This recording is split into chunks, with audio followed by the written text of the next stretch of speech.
Tombstones climbing up the sky to claim the boredom and the whine of the radiator, to freeze the fates that intertwine, unresolved and undefined in this echo chamber.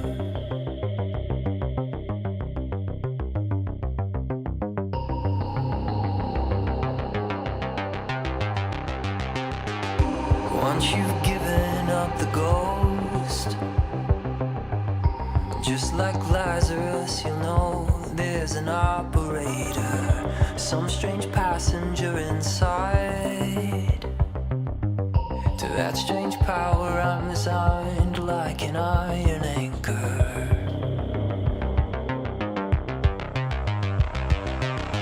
I'm just a ghost in your stereo, the fading memory of a shipwreck in the undertow.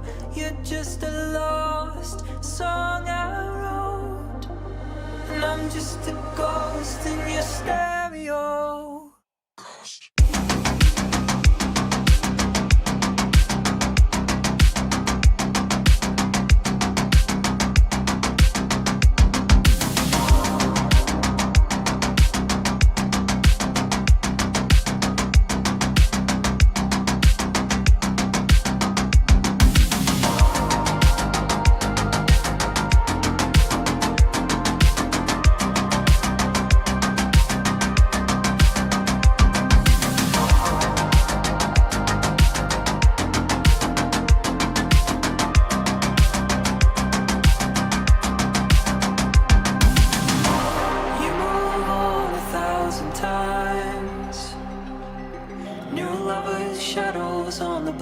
Your heart's a mercenary, but like a dancer on the wire,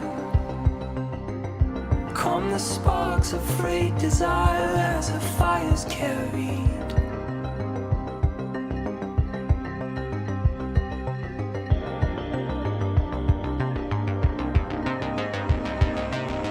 I'm just a ghost in your stereo, the fading memory of a shipwreck in the undertow. You're just a lost song I wrote, and I'm just a ghost in your stereo.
faked our deaths, lit a match, closed the door, waited for the flash.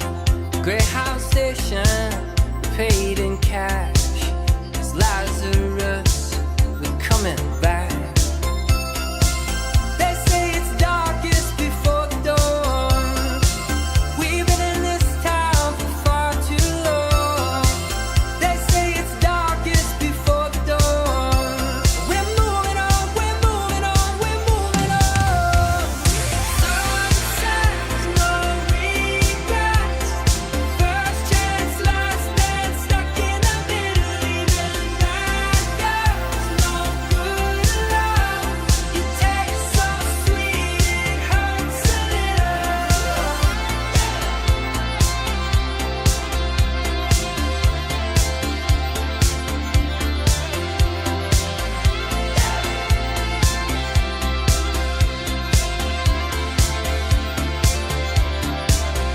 Make our home where we stand. One suitcase and half a plan. Follow the wolves and sing along. Pass the voices to the song. They say it's darkest before the dawn. We've been in this town for far too long. They say it's darkest before the dawn. We're moving on, we're moving on, we're moving on. Sunset, no regrets. First chance, last dance, stuck in the middle. Even bad girls, no good love.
not that the rest of us don't have the blues. It's just that some dance partners need a dance partner too. Is that you?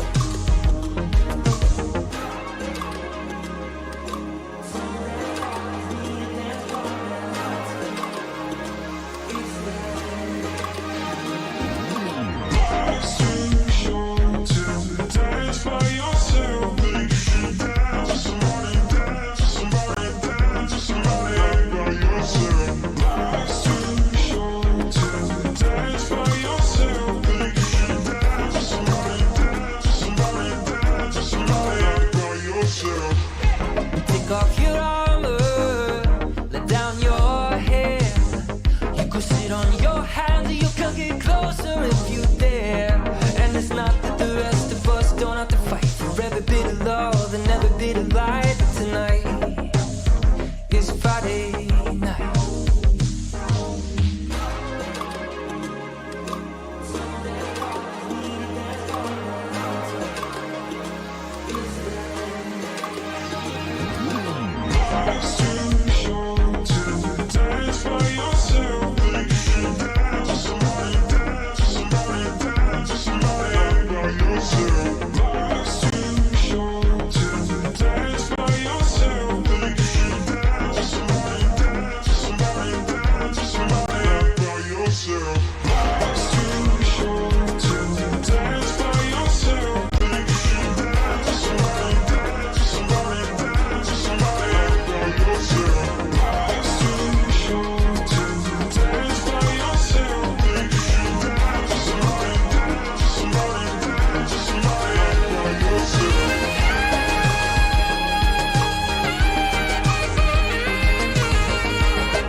Took a lot of money to look the part. Took a lot of pain to tame a heart. Took a lot of years to lose my fear of flying. Took a long time to finally stop, and it took a good day to fall apart.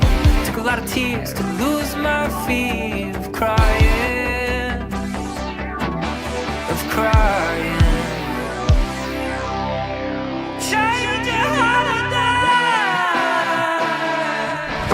Emotional damage.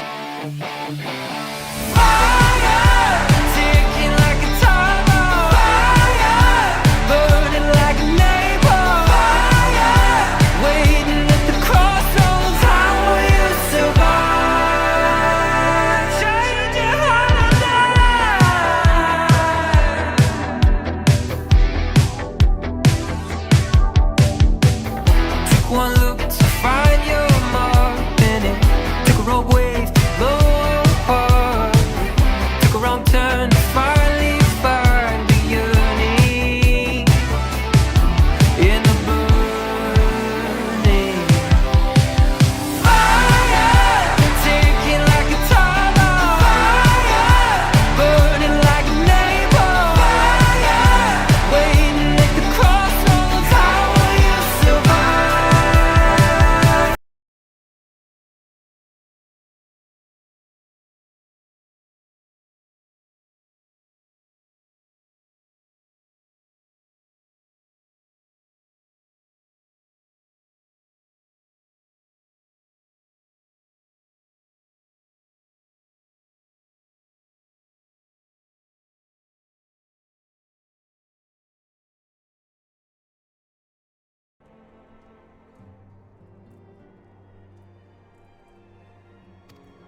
Scions of the Seventh Dawn, on behalf of the people of Gridania, I bid you welcome. Your presence is of great comfort to us all in these days of uncertainty. I summoned you here to share tidings of a most urgent nature. But a short while ago, the great elemental spoke, and his voice was clarion in its intensity.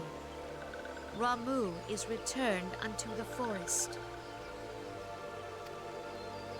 Scarce had his words ceased to echo in mine ears when we were visited by an emissary from Little Solace.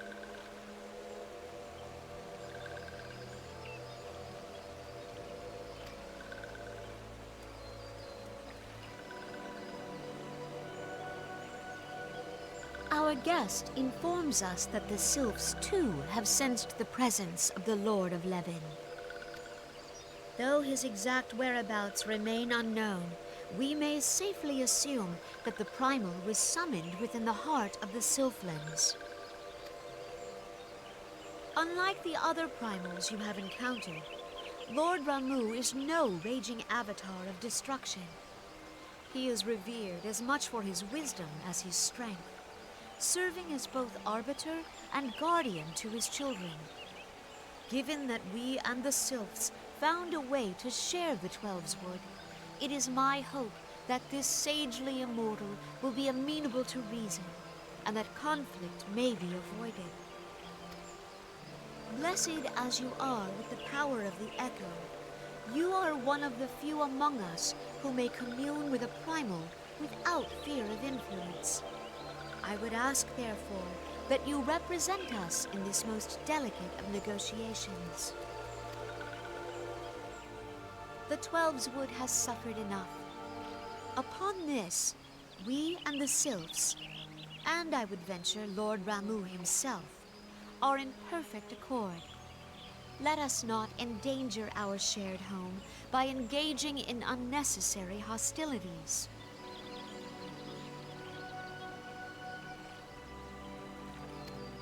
Dear friend, I beseech you, safeguard the peace which exists between our peoples.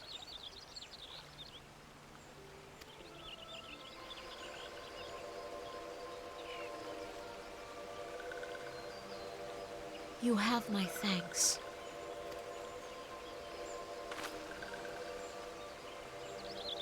Pray make for Little Solace, then.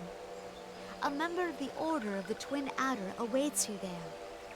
He will advise you on how to find the Lord of Levin.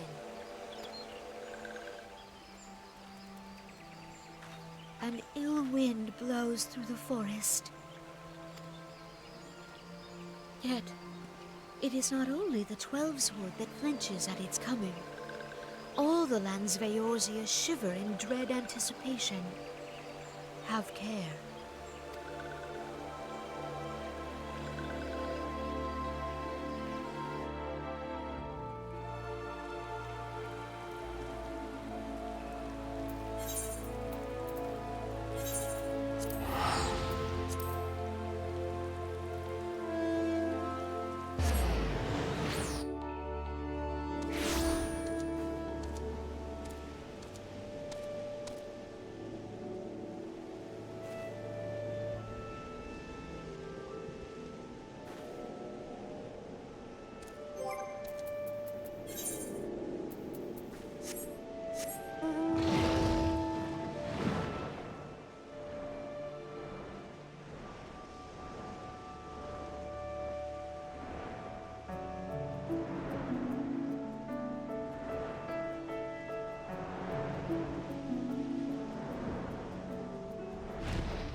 betrays thee, servant of hiding.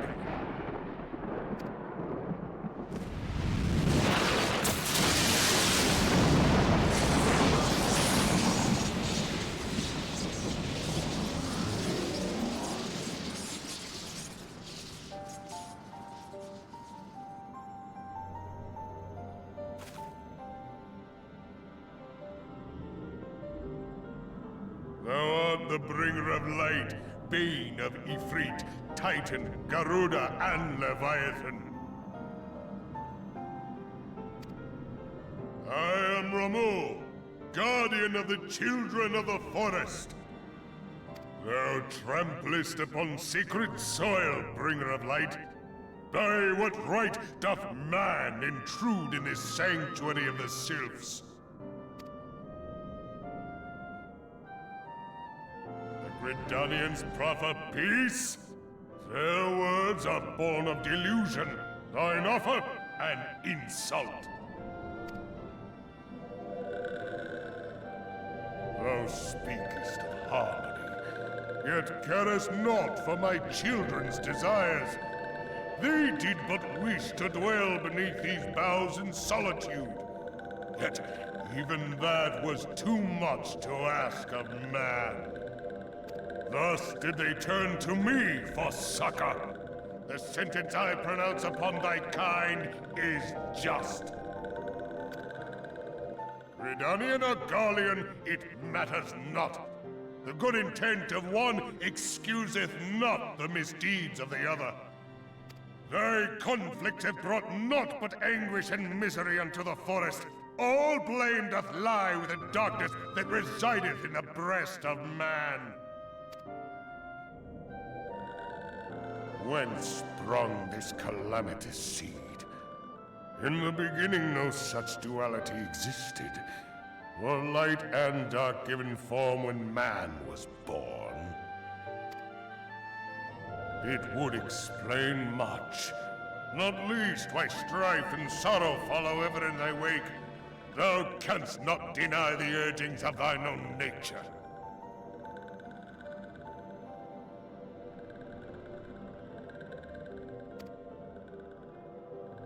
Knowing that thy mere presence here portendeth tragedy, wilt thou persist in this pretense of peacemaking?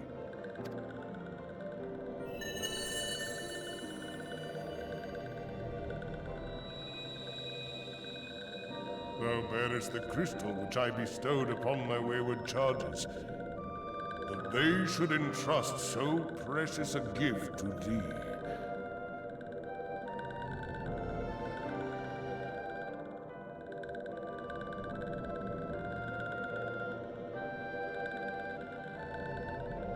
Thou standest apart from thy kin. Thou art the bringer of light, aye. But there is something more in thee.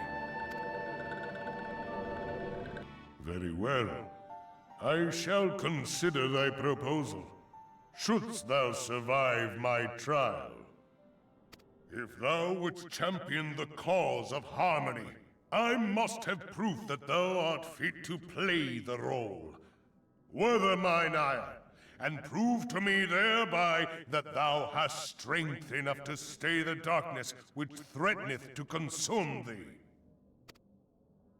Yet if thou shouldst be found wanting, know that all men shall perish in the storm of my judgment.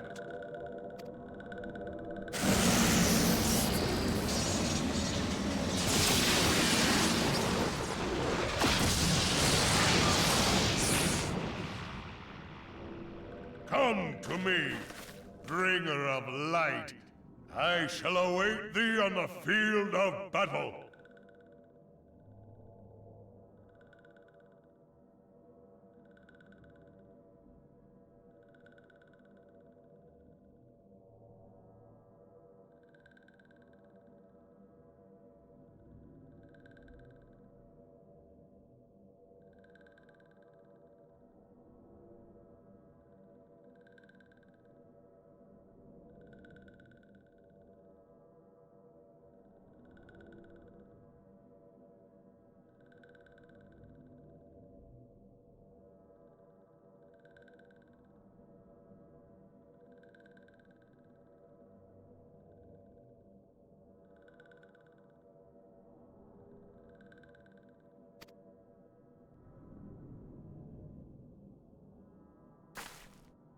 Urianger, it is rare indeed to find you so far from a tome.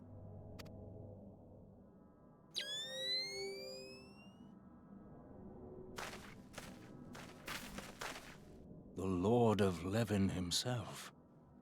Never till this day had I looked upon his visage, save in painted renderings made faint by time.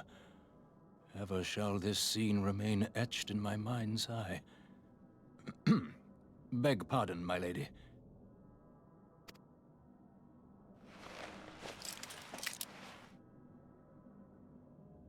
I must beg thine aid on a point of research.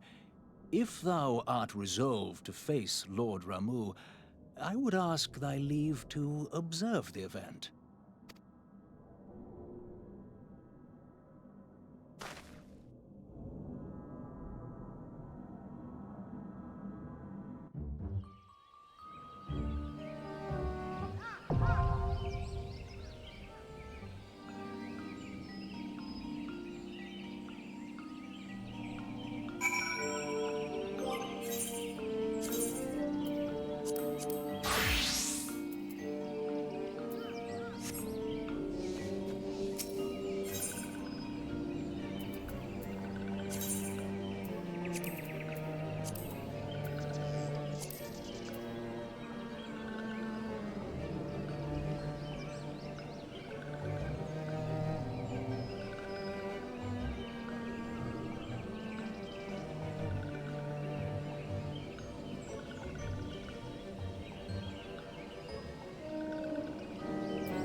just a song dance partners need a dance partner too. Is that you?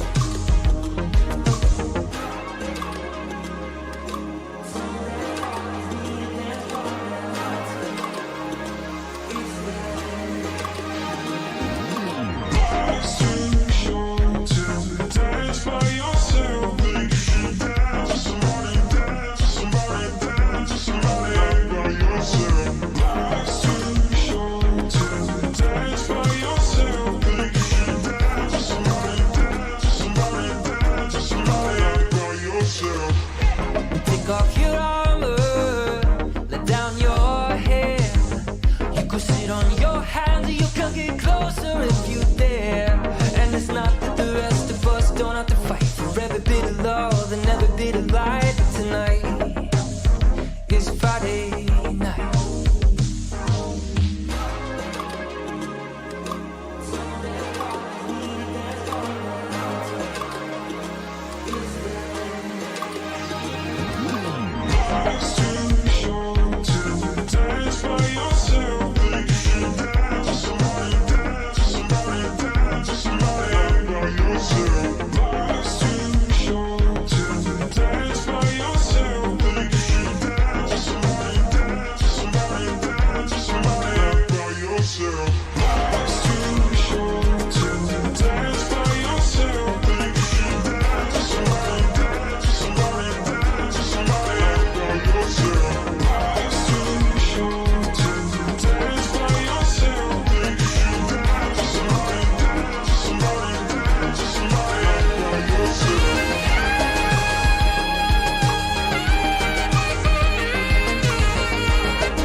And I judge thee a worthy champion. The task of excising the sin that hath taken root in man's heart is thine. Shrink not from employing thy strength in service to the forest and the wider realm beyond. Like hungering shadows do the enemies of harmony gather, and meekness will but feed them. If man is to be delivered from the dark, it shall be by thy guiding light alone. Stray not from the path, for if thou dost, thy people shall be truly lost.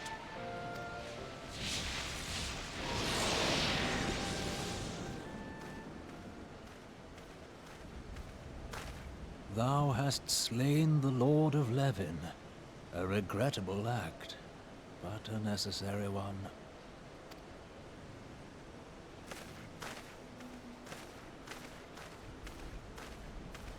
In witnessing thy struggle, a truth hath been revealed unto me. If I mistake not, it may yet prove a chink in the eternal armor of the Ascians. But let us conclude our present business. I shall expound upon my findings at the Rising Stones anon.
You are returned to us, dear friend, and none the worse for bearing the heavy burden which I did press upon you. Most glad am I of this. I am informed that your efforts to negotiate a peace with Lord Ramuh ended in conflict. Pray tell me, what befell?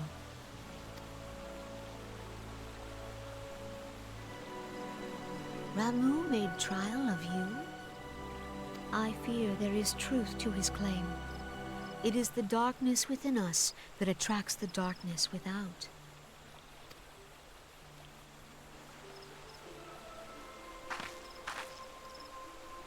It cannot be denied that misfortune follows man. For evidence, one need only look to the conflict brewing in Cartano, or to the rising flood of refugees. Our shared struggle against the Empire should have served to seal our union. Yet the ties which bind the Alliance strain under the weight of gross self-interest. As the scars of the Calamity begin to fade, so too does our sense of common purpose. Yet now is scarce the time to forget our shared responsibility. If this new-sprung realm is to survive beyond its infancy, it must needs be nurtured by all. Eorzea must be as one. Yet I fear that dream is still far off.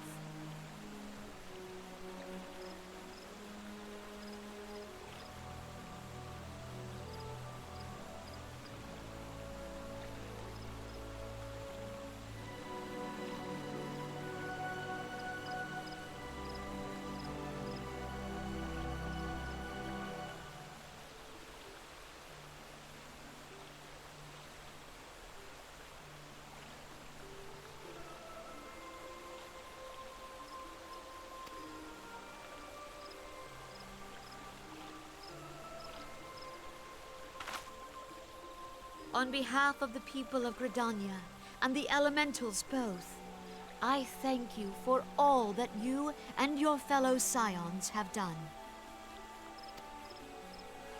Full oft have I been compelled to look to you for aid of late, and offered all too little in return.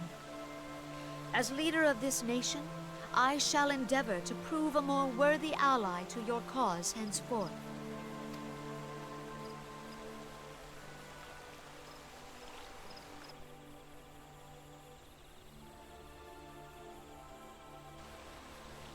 Lord Ramu has departed, yet the keening of this ill wind grows no less insistent. Voices of the forest, pray speak and I shall listen. What unseen evil begets this unease in my heart?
If everyone is ready, let us begin.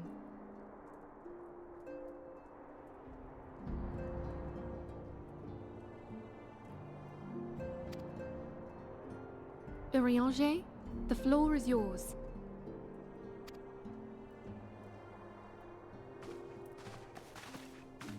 As all here assembled now know, in its final hours as our Order's headquarters, the Waking Sands did play host to a most unexpected visitor. I speak of the Ascian clad in white, Elidibus. Unwelcome though his presence was, his words that day did serve to confirm a truth long suspected, that the Ascians are eternal beings, to whom physical destruction is as a temporary inconvenience. In the intervening time, Urianger and I have striven to discover a means by which the Ascians might more permanently be slain. And 'tis my belief that we have found the thread that will allow us to unravel the twisted skein of their existence. In the moments prior to Leviathan's most recent manifestation, the Sahagin elder who summoned him was observed to undergo some manner of ascension. The etheric readings taken by Y'shtola at the time of this transfiguration have proven most enlightening. The disruption to the flow of ether was sudden and dramatic. So tangible was the agitation, I scarce had need of my goggles. The significance of Y'shtola's readings might better be understood in the context of mine own, taken at the instant of the Lord of Levin's demise. Unlike the Primal, the Sahagin was not subject to etheric dissipation.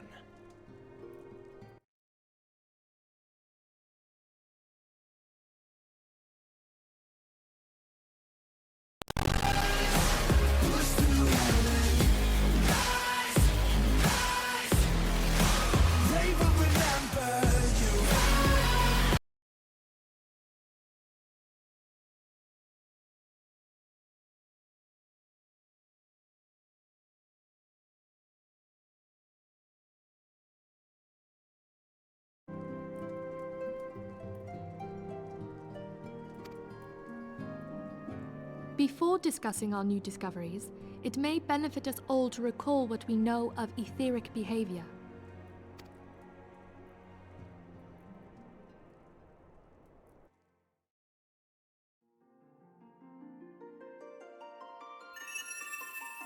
Let us begin at what some might call the end.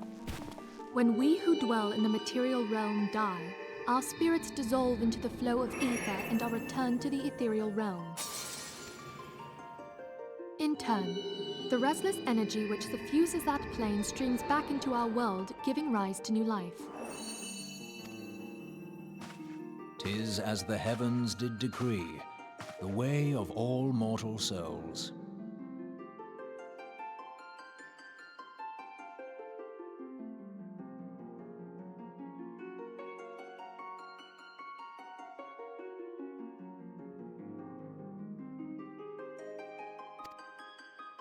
Twixt this world and the next do the ethereal currents swirl, bearing the very essence of life. Thus doth the cycle of birth, death, and rebirth continue unabated. Primals behave somewhat differently. In order to manifest and then maintain a physical presence in this realm, they must consume vast quantities of ether, most often in the form of crystals. Though they may seem to live, their flesh is but ether given shape.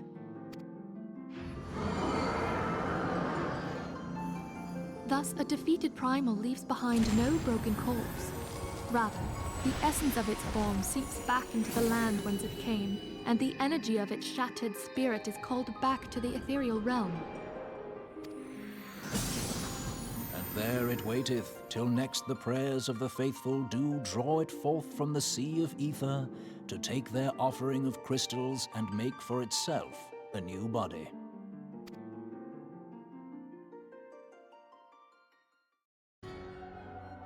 Which brings us on to the third group, the so-called immortals. They exist in a manner all their own. quite. Even as the Sahagin Elder fell to the Admiral's musket shot, I witnessed the release of an ethereal cloud, which immediately took possession of a nearby minion. A soul that dissipateth not upon the death of the flesh. The secret of life everlasting, and in the claws of a Sahagin no less. But I wonder, what would happen to one of these obstinate spirits should there be no suitable host for it to claim? If mortal death entails a return to the ethereal realm, it seems doubtful that the soul of an immortal would venture there. Nay, it merely withdraweth the distance, unto the shore of the ethereal sea, perchance, but no further. Yes, it exists in neither this realm nor the next, abiding instead in the space that lies between them.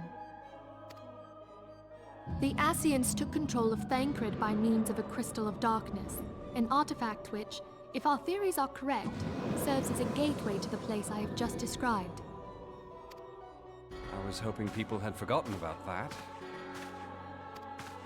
I am sorry, my friend. For a mercy, the weary road of our research hath brought us unto an answer. The Sahagin ascended to an immortal state, but he did not possess a crystal of darkness through which to flee this realm. Thus was he consumed by Leviathan. If we could entrap the spirits of defeated Ascians in like manner, and thereby deny them resurrection,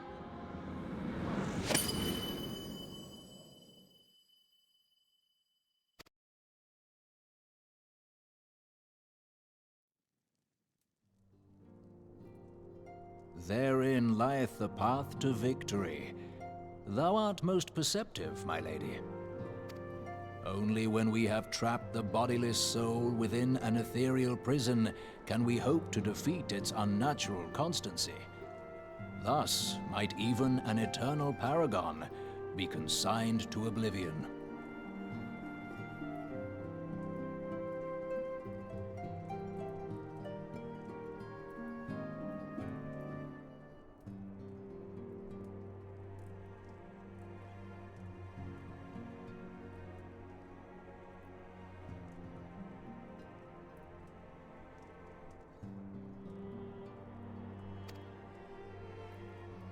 These feats are, of course, far easier said than done. At present, we lack a viable means to entrap and extinguish an Ascian soul. Yet, I believe it to be possible. The pieces of the puzzle lie before us. We have but to put them together.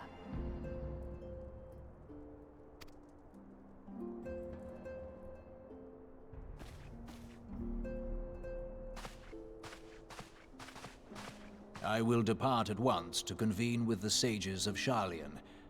Together shall we divine the steps by which our goals may be achieved.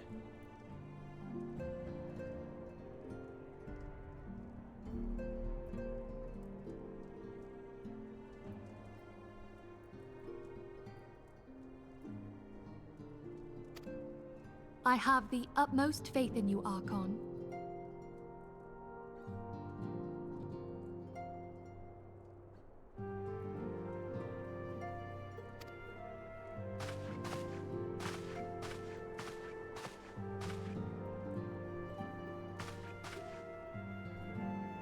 Beg pardon, antecedent, but I would raise one final matter.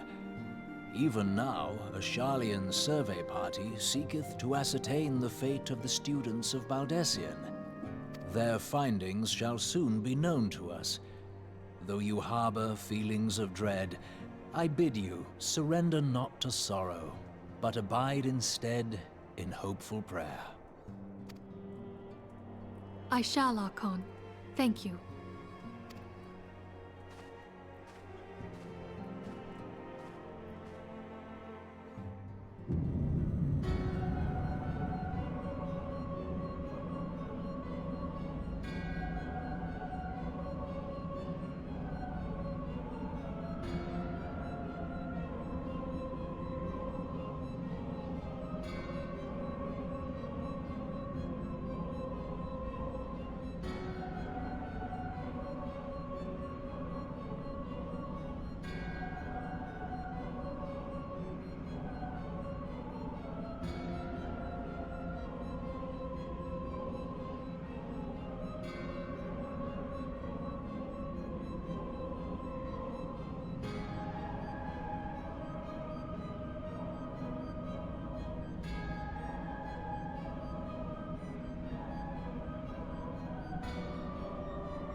Take off your armor, friend of mine. I have no arrows, but I got time.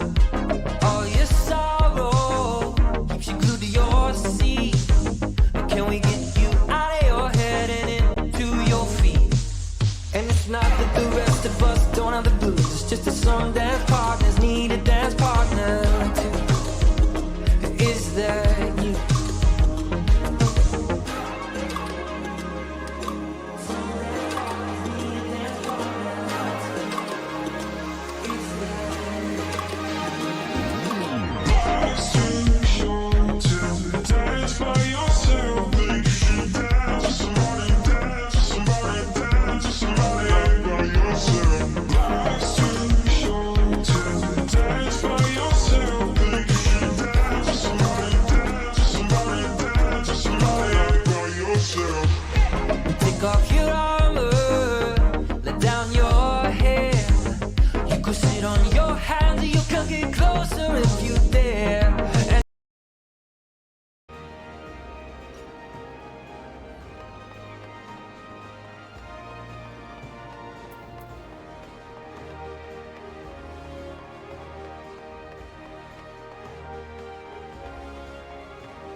time.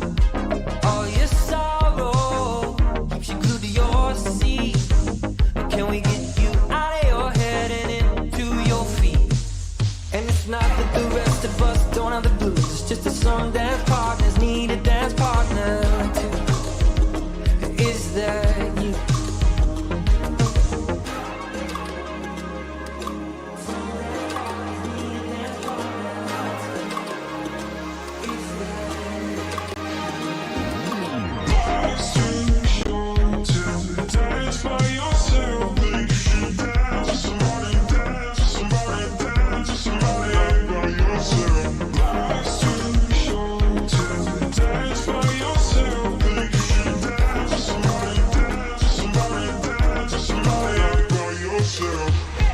Take off your armor, let down your hair.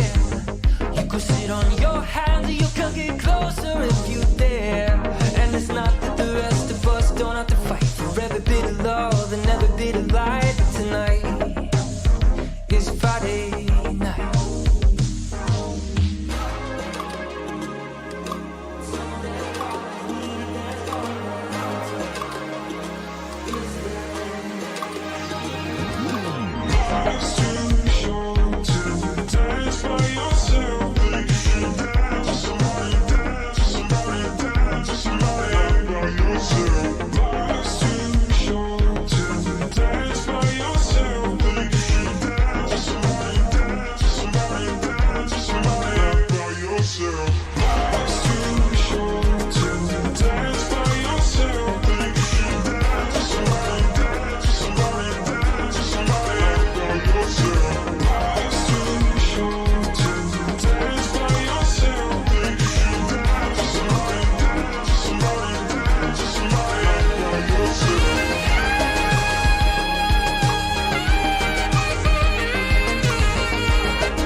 Took a lot of money to look the part.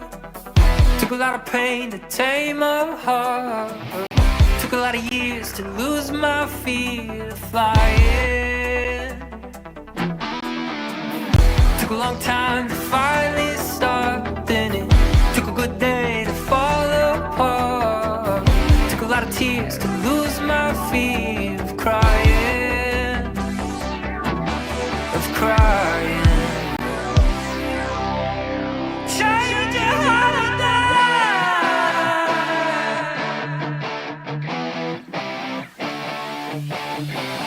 Fire, ticking like a time bomb. Fire, burning like a napalm. Fire, waiting at the crossroads. How will you survive? Change your holiday.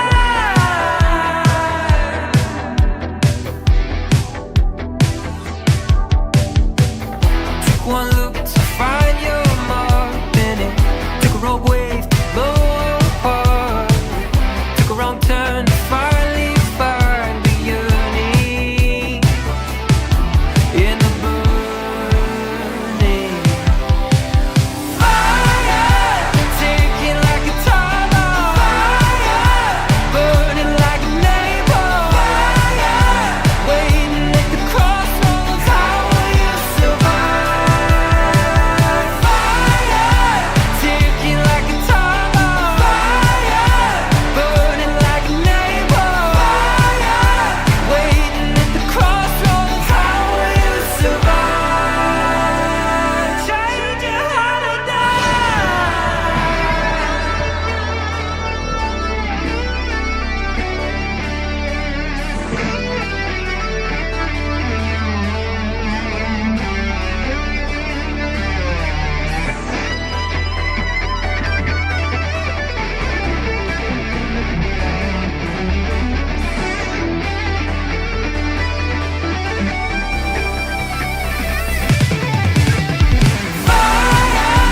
taking like a time bomb, fire, burning like a neighbor, fire, waiting at the crossroads. How will you survive? Fire, taking like a time bomb, fire, burning like a neighbor, fire, waiting at the crossroads. How will you survive? Change your heart or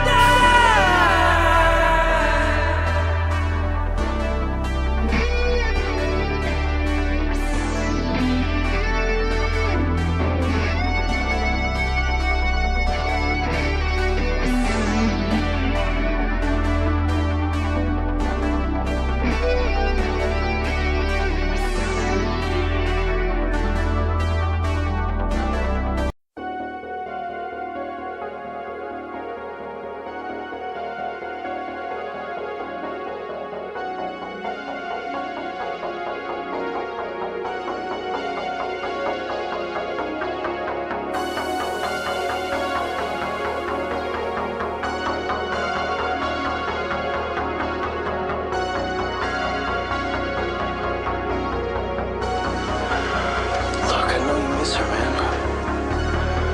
But you can't keep doing this to yourself. She's moved on. Meanwhile, you're out there just walking the streets at night, alone, in a river of darkness.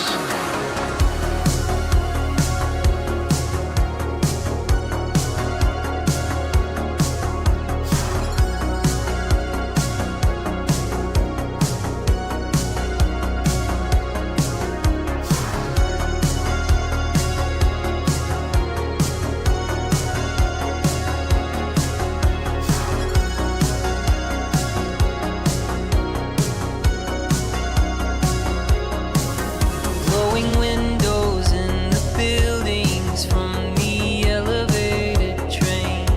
I see 1,000 different stories pass, faces without names. Forget why I came here, and I forget why I stayed. And I wonder if they notice if I slipped away.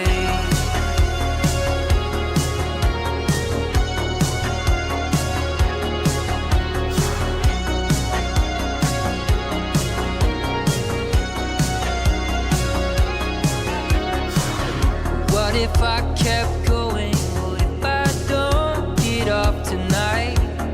What if I ride this to the edges, through the darkness to the light? Could I find you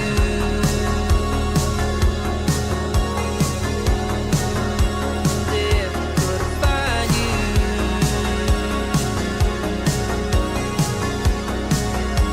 there if I slipped away?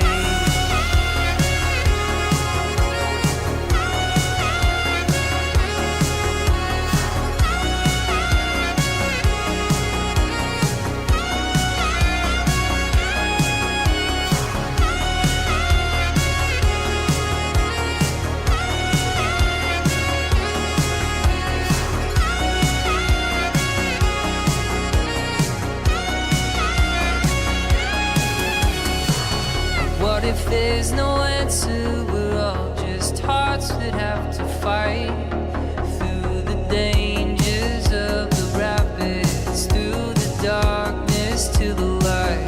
Could I find you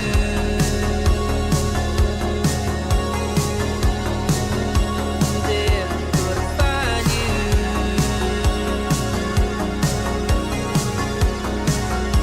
there?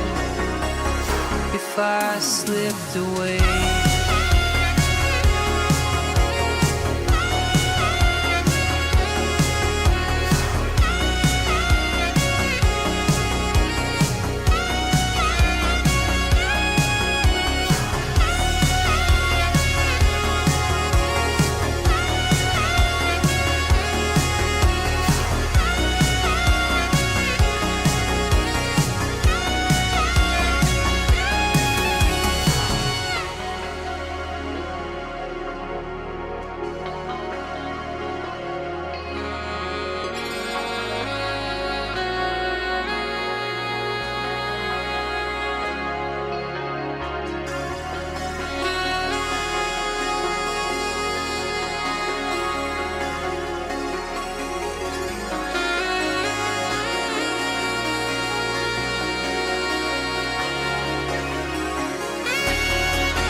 No, we are not nerfing. Thank you very much. Good evening, everybody. Thank you for joining us today. Welcome to what we lovingly call Ghosty After Dark. Thank you for your patience while we got through ad breaks and room changes, and I'm glad you guys are having fun with the Frosty Bots. But how's everyone this evening? I hope you're doing well. Let's see. Okay, Nide did her nightly redeem, so we'll hit that.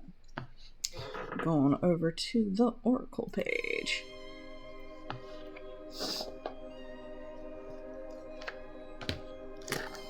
Is she back on Oracle? She had enough with the tarot last time. She's gonna do Oracle this time.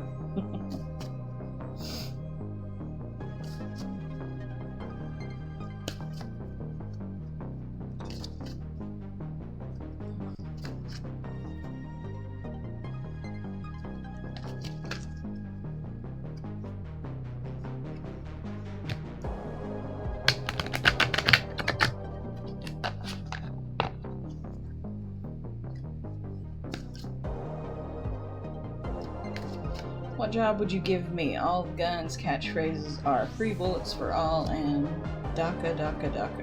What? Machinist, hands down. With those catchphrases, you'd be yours own living, breathing Garlean artillery. Your limit break, bullet hell bonanza. Just don't expect the warrior of light to foot your ammo bill, right?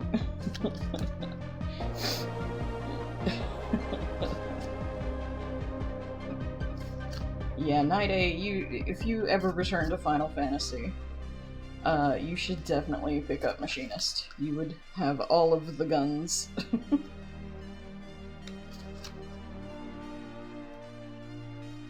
Or at least some pretty neat ones. Alright, 1, 2, and 3.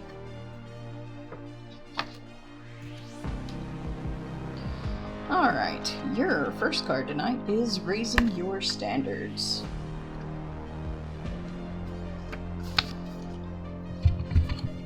Card meaning.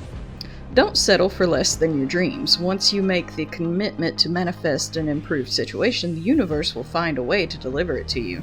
Deep down, you know what type of life you're meant to live. By drawing this card, you're being reminded that you deserve and can manifest any situation you wish. The fairies ask you to stop making negative affirmations based on scarcity thinking, such as, I can't afford this, or I could never accomplish that. Instead, they ask you to raise your standards to the level that all children deserve. Write down a list of your heart's true desires and review that list daily with a feeling of faith and gratitude, emotions that convert your wishes into reality. Then make a spiritual commitment to expect the best for yourself. This commitment is your sales order that creates miracles in your life. As your dreams start to come true, be sure to graciously accept good into your life. Know that you deserve life's richest rewards. We all do. Affirmation. I deserve and expect the best in life. I hold high standards for myself. Then your next card is Parenting and Children.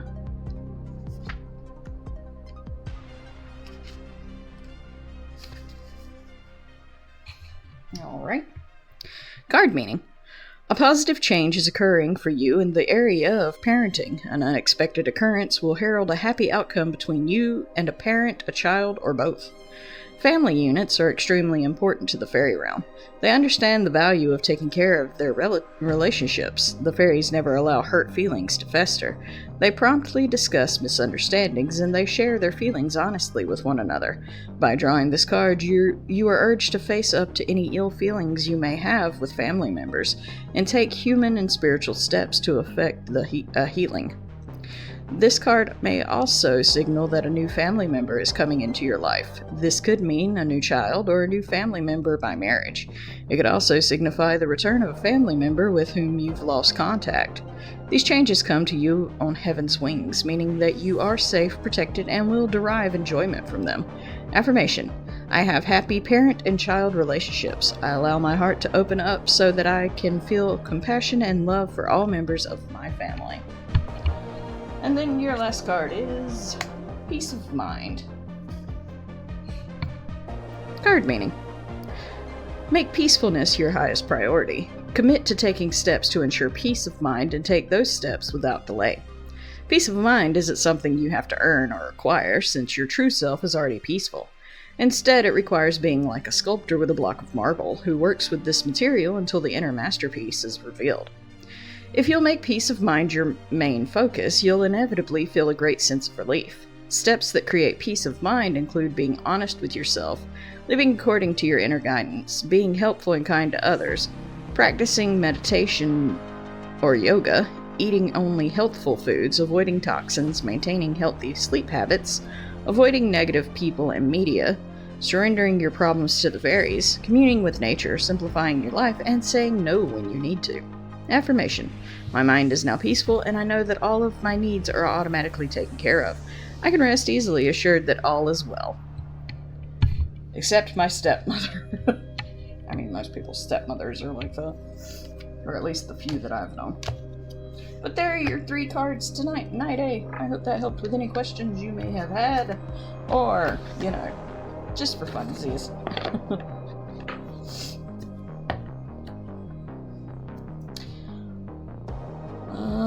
All the guns in PSO2 are a Gunner main and Ranger subclass. PSO2 Connoisseur. In Final Fantasy XIV, you'd be dual-wielding Machinist and Dancer jobs. Imagine the chaos. Bullets flying, dance steps dazzling yours, you wouldn't know what hit it. Oh god. Right? All that magic, you definitely have to turn magic off. which I already do that in Final Fantasy. I always turn the magic off because most of the time I can't see when everybody's flinging magic shit all around. Alrighty, let's get back to the game. Let's see. I'm glad they took the timer off, so now you don't have to worry about getting auto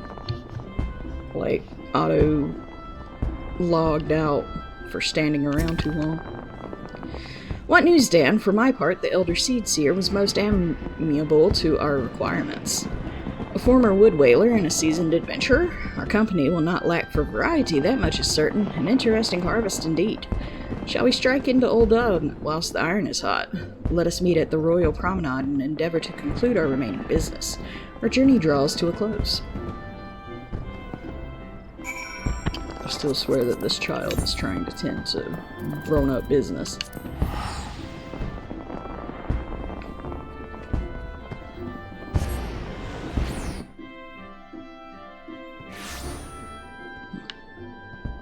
Good God, it's always dead here. Alright. Let's see. Chamber of Rule.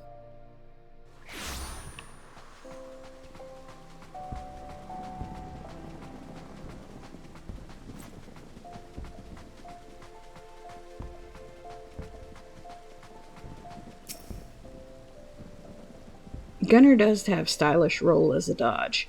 Stylish Roll sounds like a dancer's peloton met a ninja's shukuchi at a sushi bar. In Final Fantasy XIV, you'd be the toast of Limsa, rolling through town, guns blazing in style. I mean, this was Alphino before he got the biggest slap on the face by his own group, right? He's an annoying little shit. And I remember thinking that, like, the first time I played it, I was like, oh my god, this kid, I want to dropkick him so badly.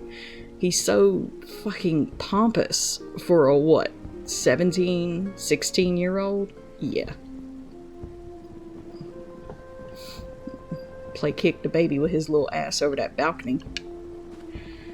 Ulda, the gilded city where one's fortune defines one's worth. I hope some manner of fortune is with us, and that this final leg proves as successful as the previous two. Might I suggest descending to the lower level before beginning your recruitment efforts? I do not think the Sultana will take kindly to us poaching from her personal guard. Let us meet back here at the promenade when our respective tasks are complete. Good hunting, Dan. To think Sam Riegel voiced him too. I know! And it was just still such a bleh. Play Kick the Alphino? Kick the Alphino? That's like Eorzea's favorite pastime. Just be careful. His ego might deflate faster than a failed Louvier diplomacy mission. Poor lad's been through enough. Nyan he ain't.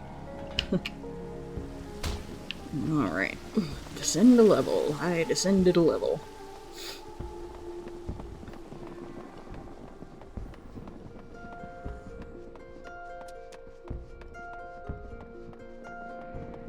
Oh, Wilrid. Wait, you're the man who came to Little Alamigo looking for that masked devil. Who knows what might have happened if you hadn't. I'd probably be dead, and a whole lot more of my friends besides. We were such fools. Any road, that disaster really got me thinking about our homeland and about the outsider who saved us from ourselves. I realized how easily I'd been manipulated and vowed to make of myself a more worldly man, so here I am. A new companion of champions. And you say it will take me to all corners of the realm? That sounds exactly like the kind of opportunity I need. And don't worry, I'm not the same stripling you met in Little Alamigo.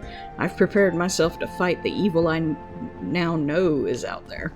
Good for you. Ah, pre-slap Alphino. All ego no— oh, wait, what did I miss? Frosty, this is Alphino before the Crystal Braves gave him the biggest slap on the face. Ah, pre-slap Alphino. All ego, no experience. Like a Lalafell in Rogadine armor. The Crystal Braves didn't just slap him, they broke his confidence. But hey, character growth, right? The PSO2 base game has a casino. It's less impressive than the one in Final Fantasy XIV, I bet. You gotta love fucking Gold Saucer. I didn't until, like, I got the newer laptop, and I was actually able to do shit besides Air Force One without, you know, sucking so badly. And then, like, I spent a couple of months just doing, mostly Gold Saucer because, A, there was achievements you could get for it, which I still ain't got yet, but, there was also, I think the Make It Rain campaign was going on at that time, and the Make It Rain, the Yokai Watch, and the Final Fantasy 15 crossover, and I wanted the car. So many lights, right? Aye, you'd be surprised what rumors drift down to Pearl Lane. I know of this glorious new company of yours and just how far I'd go to avoid getting involved with it. Whispers on the streets say your organization is funded by corrupt coin, by syndicate money. If you think you're recruiting for a just cause, then you're a bigger fool than I took you for. Uh-huh. Oh no, I know perfectly well. What the fuck's gonna go down? Yay me. No spoilers. Why am I talking to you? A company that looks to cure the ills of the realm entire. Listen, friend, I can scarce bear the complaints of the next all over, let alone the conundrums of a neighboring nation. Yeah. Why did we talk to him, Dan? Dan, what are you doing, dude? What are you doing? At least have in mind who you want to recruit.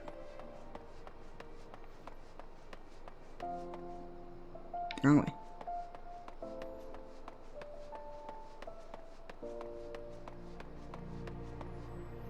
The PSO2 base game has a casino with 2 slot machines, blackjack, a cannon game, and roulette. How does it compare to the Gold Saucer? PSO2's casino sounds like the Golden Saucer's shy cousin. Final Fantasy XIV's got Chocobo Race, Triple Triad, and even fashion contests. It's like comparing a Lalafell's piggy bank to Ulda's entire economy. Oh, goddamn.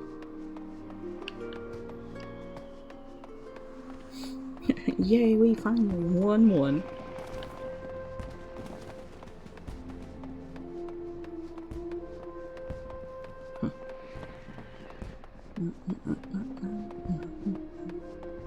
Probably should be teleporting around instead of actually footing my way through this place, but I'm dumb and decided to run around. Oh, Yellow Moon. I'm sorry, you wish to recruit me. Is that some new fashion manner of propositioning a lady? Well, I'm afraid you are wasting your time. This lady is already spoken for. Good day to you, sir. Wow. The audacity. That was basically the same thing as a dude saying, oh, you have such a pretty dress. I have a boyfriend. Okay. I'll tell you, your dress was pretty. That's all.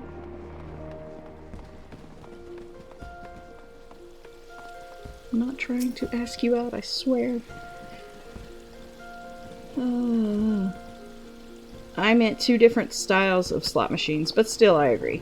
Ah, my bad. 2 slot styles still sound like small potatoes compared to the Gold Saucer's extravaganza. It's like bringing a cactuar to a primal fight. Cute, but outgunned. Monkey knife fight. Monkey knife fight. Sounds like Ulda Underground Manderville Gold Saucer event. Just don't tell Godbert, or he'll turn it into a suplex competition. Every night working at a bar. Lol. Oh, what a happy coincidence. Do you remember me, perchance? I am Orsarin of the Church of Saint Adama Landama. Thank you again for your timely rescue, and I must also thank you for preventing the fraudulent priest from preying on Drybone's less fortunate. A most upsetting business. Are you here with your companion? Thancred, wasn't it? Ah, 'tis new companions you seek, then. Your proposed organization sounds a powerful force for good, but my place is at the church with the children. Nevertheless, I wish you well in your undertaking. I don't know if you know at the Royal Promenade. I'm teleporting there. I'm not running anywhere else. Where's that? There it is. It's right here.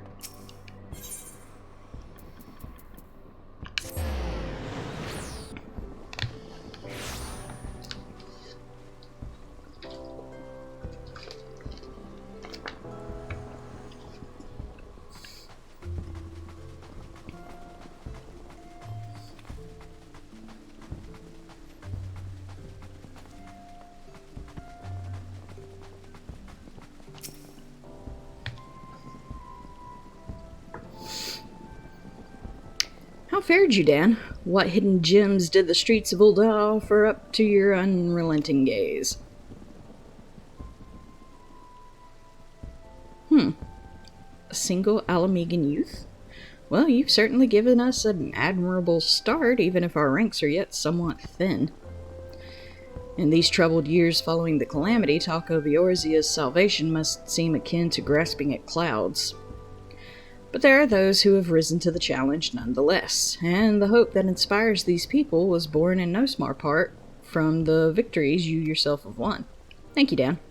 I'll not squander the precious gift you have placed into my keeping. These recruits will become the foundation of a new beginning. And yes, we are free to begin. As you have no doubt surmised, the Sultana also graced my trial company with her blessings. Our first wave of recruitment is over, the documents signed, and the finances secure. There's naught to prevent me from taking up the next step. Yeah, I am. You're concerned by the Syndicate's involvement? Very much so, sir. As was I. Thus was the origin of every coin of their contribution carefully scrutinized and recorded. I bet it was. This organization will not be built on corruption.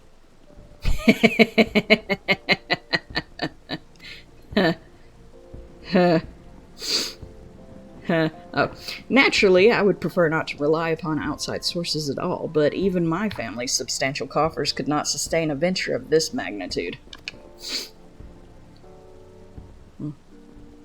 PSO2 NGS has 0 casinos. Sad face.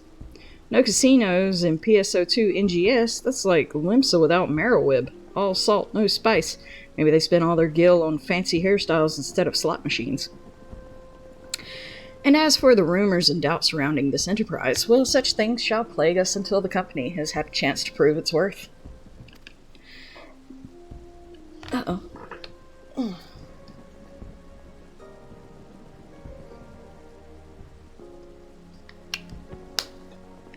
But we will earn people's trust one success at a time. Speaking of time, we should waste no more of it. Let us return to the Rising Stones and lay the first stone for a united Eorzea.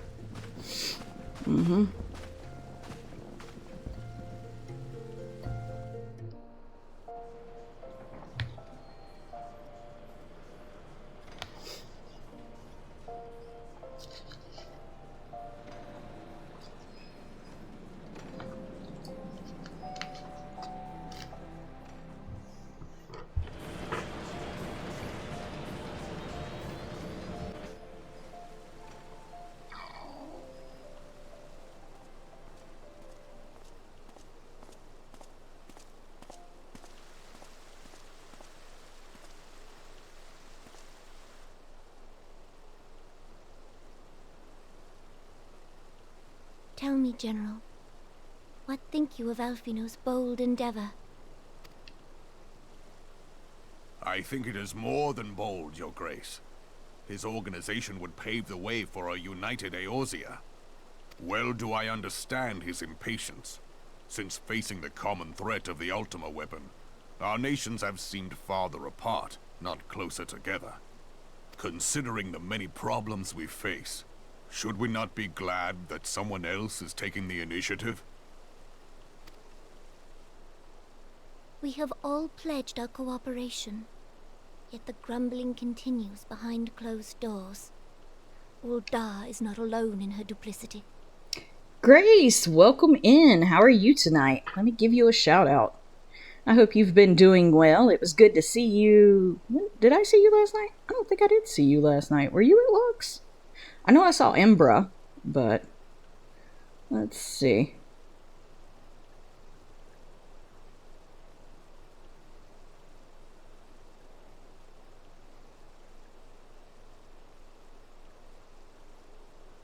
There we go.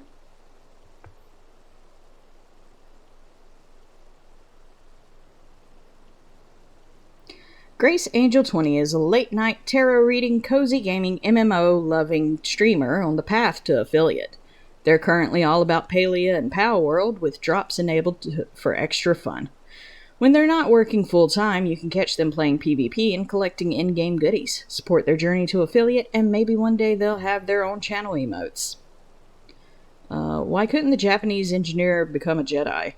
There are also star gems and account cash, but I wanted to explain the base currency.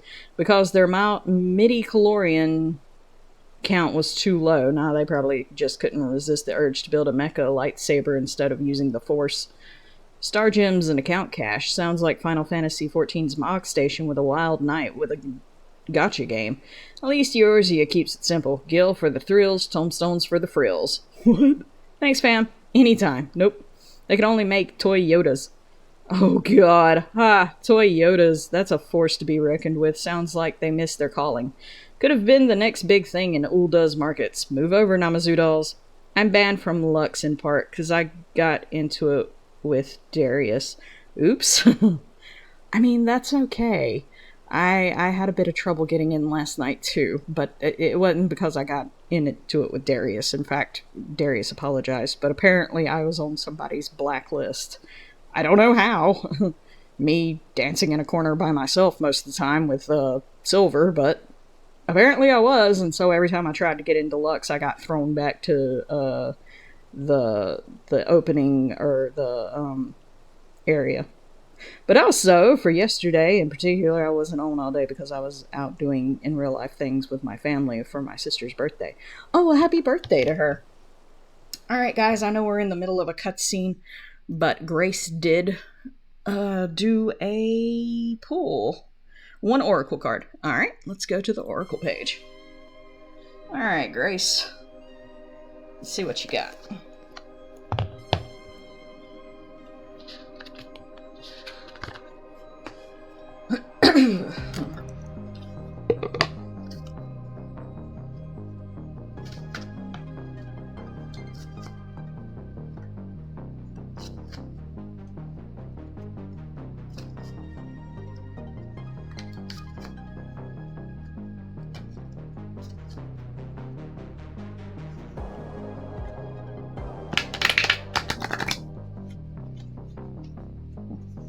All of the hugs, Grace.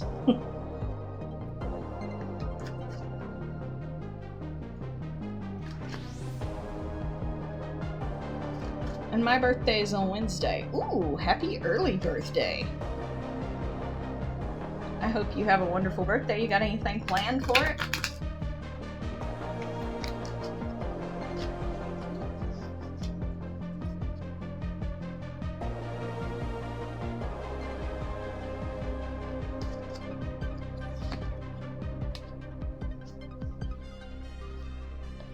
My Gunner character is wearing shorts in the base game to avoid awkwardness. That's actually a really good idea nowadays. Let me see. Turn this light on so I can see.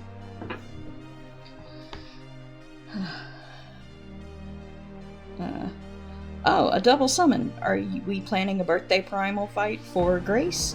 Just don't invite Remove. He might try to steal the spotlight with his shocking personality. Oh my god. Alright, Grace, your card tonight is Kick Up Your Heels.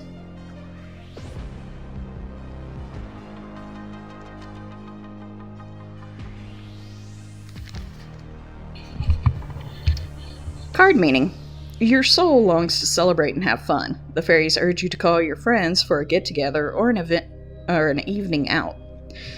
There's always something to celebrate, and this card asks you to do so now. Your soul longs for an exciting adventure, such as an out-of-town trip, throwing a party, or kicking up your heels and going dancing. Sometimes we procrastinate when it comes to personal time-outs, believing that such activities cost too much time and money. Yet the benefit of celebrating are many, getting a fresh perspective and new ideas, rekindling old friendships, and the sheer joy of entertaining yourself. The fairies hold celebrations regularly, sometimes on a nightly basis. They know the importance of singing and dancing as part of developing a community spirit. Although you may wish that someone else would take the initiative to suggest an evening out, maybe it's time for you to take the lead and plan a special event. Affirmation: I am spirited, playful, and fun to be with. I create ways to celebrate with my friends. Aiming for a Friday at Scandal, but I would totally come join a Primal fight on Wednesday. I tank. I do also have White Mage. Oh, nice. Perfect for birthday week, to be honest, right? That card was just sitting there waiting to be read for you. Lux has been our main go-to spot, though honestly, last night was the first time in a while we'd been there, mainly because of crossover. Yeah. We usually go there. We really like crossover, so usually we try to go to Lux for his stuff. And honestly, like, I have meant to try to go to Scandal, so, but it's on Friday nights, and usually me and, Silver do movies on Fridays, so that's why we hadn't really been going to any of the venues on Fridays. But if you would like, we would definitely show up to Scandal on Friday to celebrate your birthday.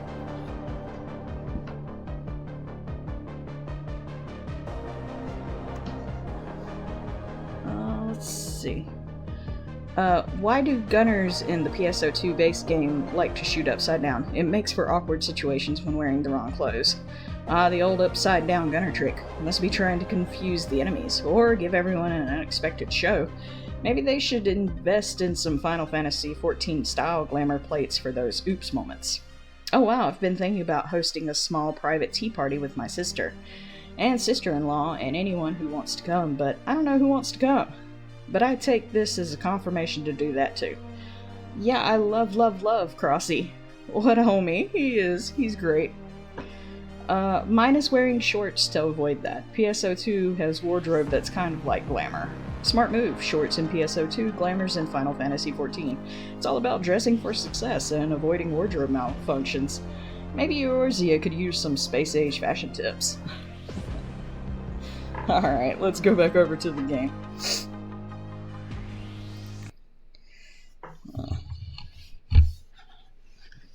Oops. Helps to bring the game back up. There we go. I myself have doubts as to the good this organization will achieve. With the inclusion of the finest soldiers of the 3 grand companies, it promises to be a fearsome military body. But whom will it serve? Even under the watchful gaze of the Scions, it is not unthinkable that such a force could perpetrate a great wrong. Does it not concern you that a significant proportion of its financial backing came from the coffers of the Syndicate?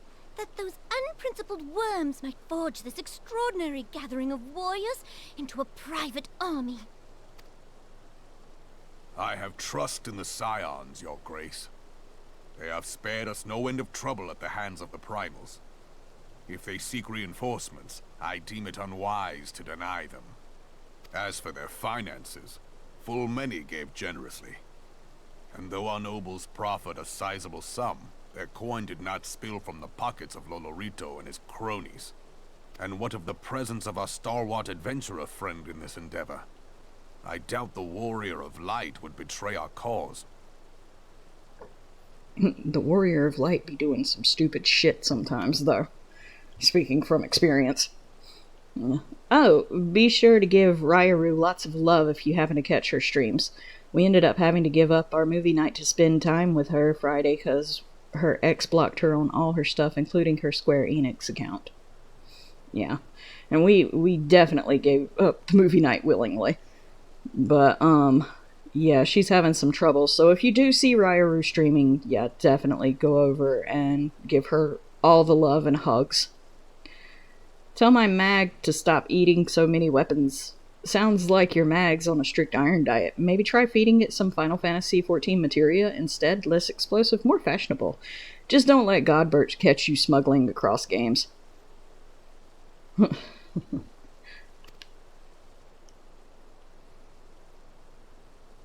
Yes, there is that, I suppose. Yet I have known people to change. Whether we will or no, the events of the age hurl us this way and that, like a dust devil skipping across the sands. Cannot be done about Telechi? I have explored all avenues available to us, Your Grace. But as Ul'Dan law now stands, we lack the evidence to convict him of any crime. To arrest him on spurious grounds would only play into his hands.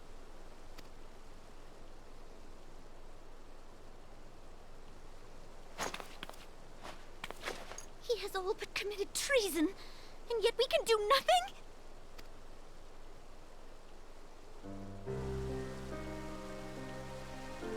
Then what good our government? What worth the royal house? How deplorable this mockery of justice!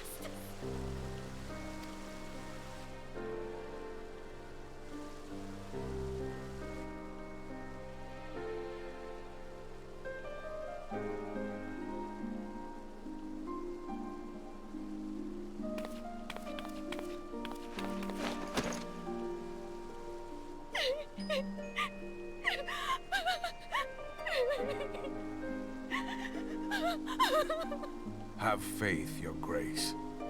It is not over.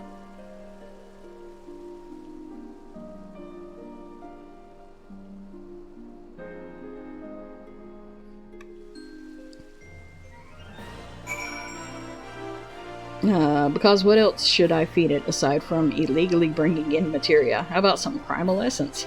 Might you give your mag some shocking personality traits? And don't let Heidelin catch you. Interdimensional snacking could cause a calamity. Can't get my hands on that. No primal essence? Bummer. Maybe try feeding it some Ramu's beard trimmings? Shocking flavor, electrifying results. Just watch out for the static cling. Alright, back to Mordona.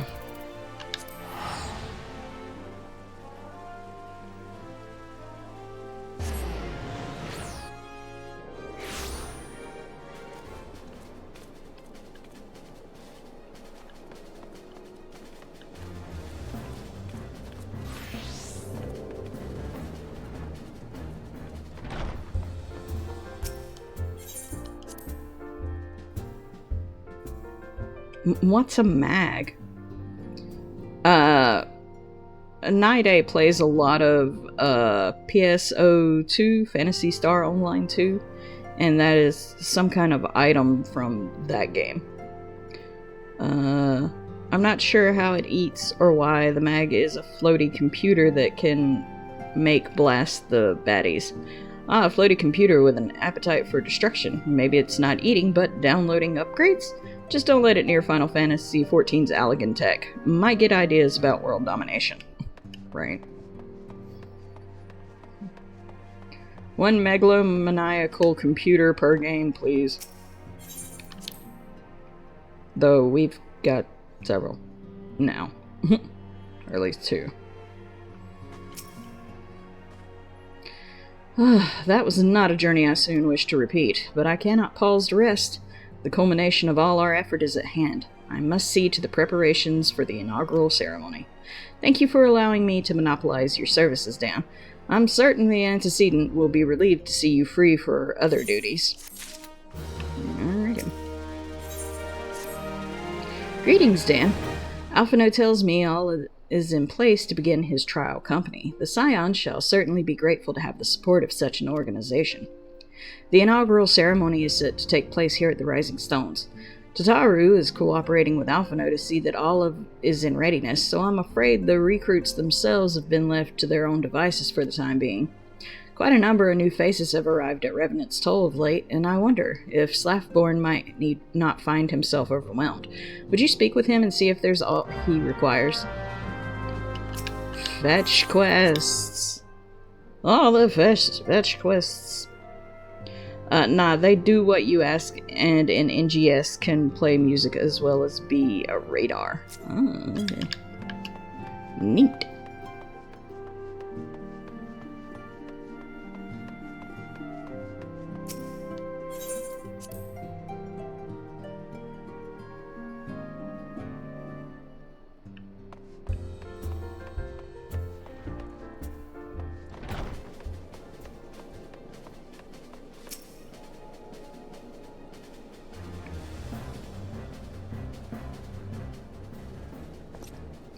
What can I do for you, Dan? I thought you'd have your hands full helping out with this new arm of Scions. Huh, I barely noticed your recruits arrived. Was barely a trickle compared to the flood of treasure hunters we have passed through here every day. While I appreciate your offer of aid, 'tis more your burden that concerns me. I'm told this trial company will answer directly to the antecedent, so I trust that means less work for you in the long run. Slaffborn, the shipment, we couldn't...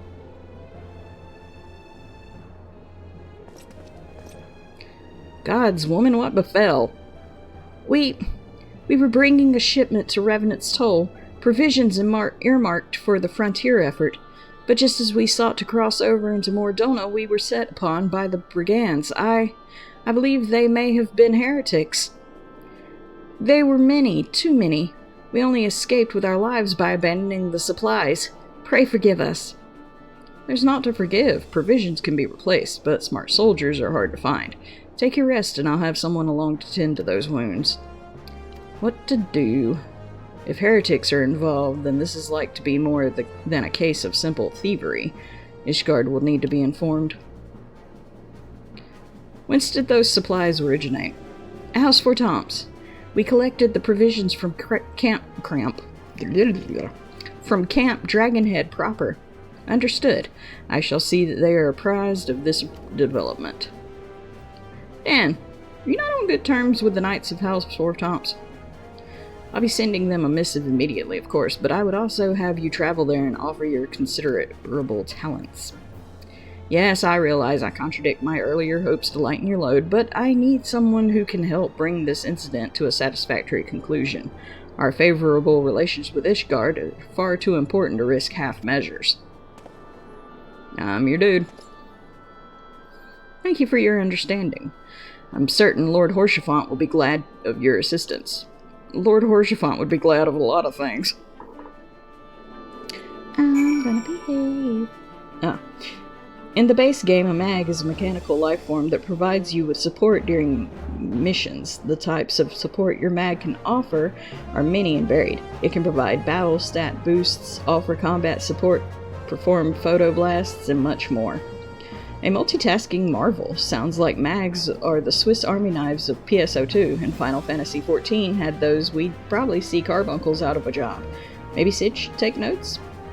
But when you equip it to the base game, you have to keep it fed. It's annoying. The joys of digital pet ownership. At least mags don't leave messes on the floor. Maybe Eorzea needs a Tamagotchi-style minion system? Imagine feeding your carbuncle every hour. Oh god, no. Fuck that. With all of the... No, that's some fuckery.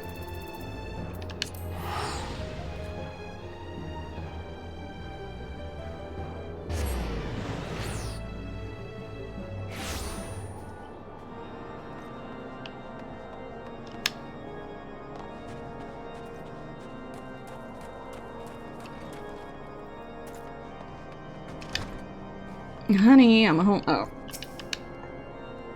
Well, if it isn't my fine friend Dan Phantom. Would you care for a plate of roast curacul? Some mulled wine? No? I see you have not come to my hall merely to escape the biting cold. I was in fact on the verge of opening an urgent missive from Revenant's Toll, and I suspect the timing of your arrival is no coincidence. It is not. I have to feed my mag 3 weapons every hour or so. 3 weapons an hour? Your mag's not got quite an appetite. Maybe it's training to be the next Eorzean Primal. Watch out, Clockwork. You might need to form a raid party soon. Oh god.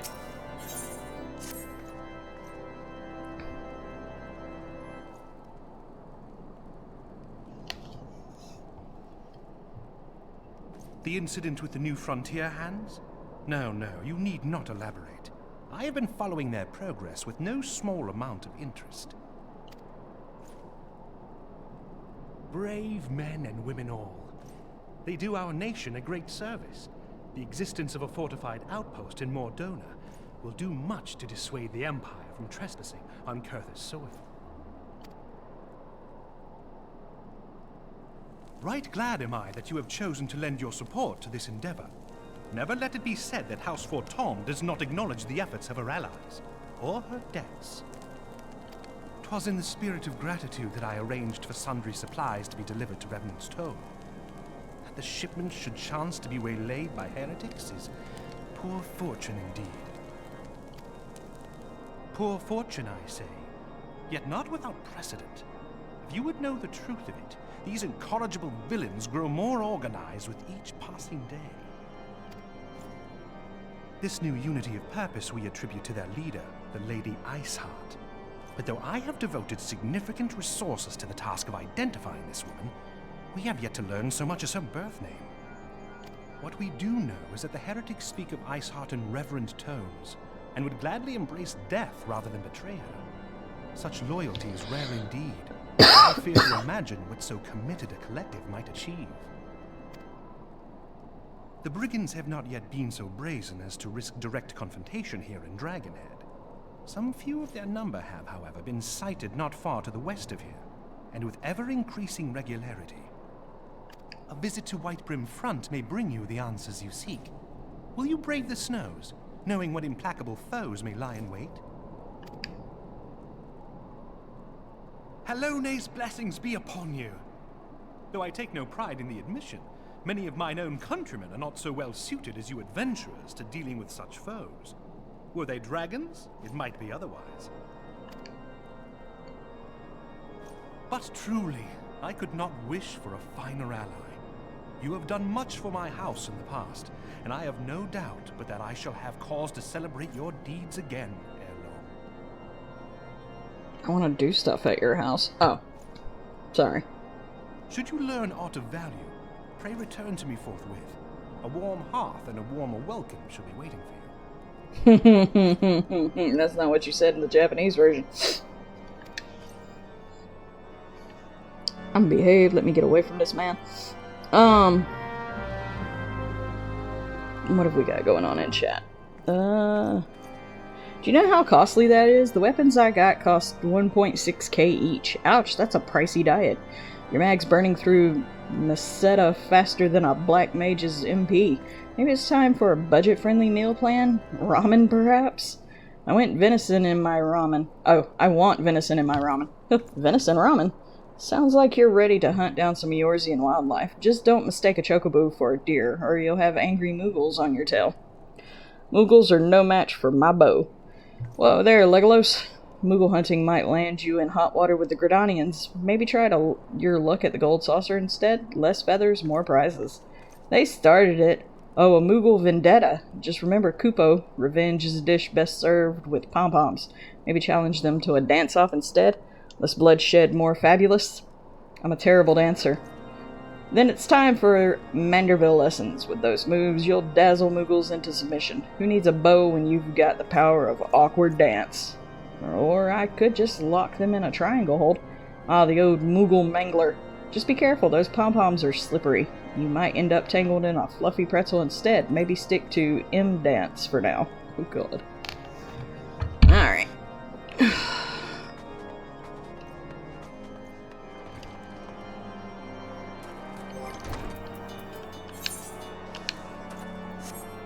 But pretzels are delicious. True, but Moogle-flavored ones might be a bit too Kupo for most tastes. Stick to the Gold Saucer snacks. Less fluff, more crunch, and zero chances of summoning angry Gridanians.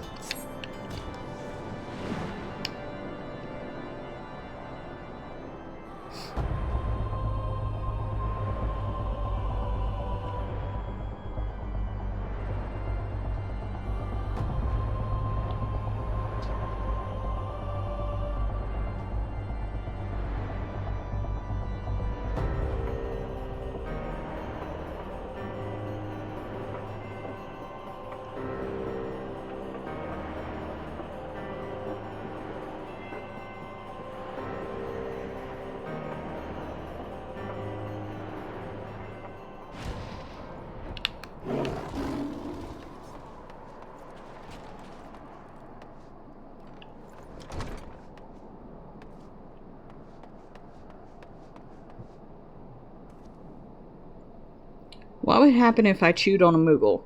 Is that right? Pom-pom. Chewing a Moogle pom-pom? You'd get a mouthful of fluff and a lifetime ban from Eorzea. Plus, it's probably like chewing on a scented cotton ball. Stick to Dongo. Less magical, more edible.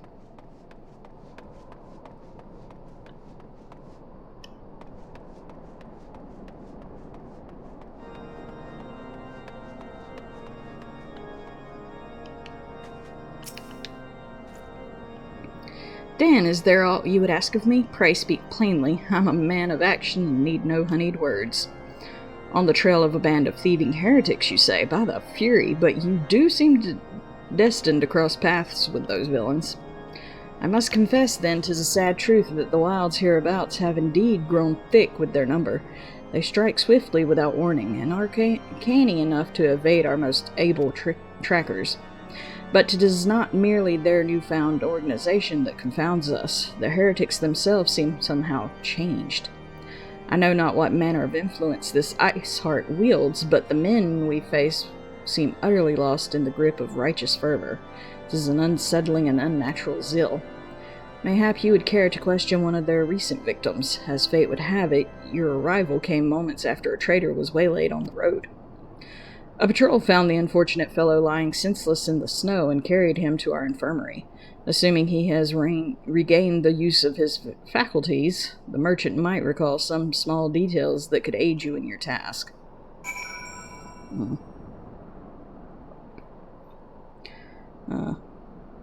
I prefer curry. A curry connoisseur? Well, in that case, why not try the old and special Mughal masala? All the spice, none of the fluff. Just don't tell the seed seer where you got the recipe. Mochi for me, please. Mochi, eh? A person of culture. Just be careful not to confuse it with Mughal pom-poms.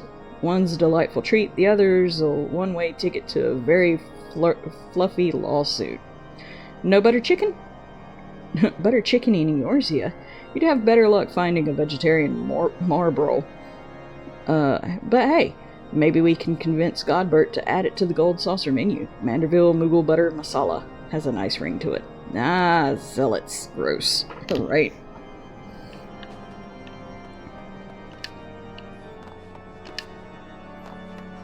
Oops. Keep trying to jump down the stairs and I forget that this is not the circle-y one that I can normally go jump down.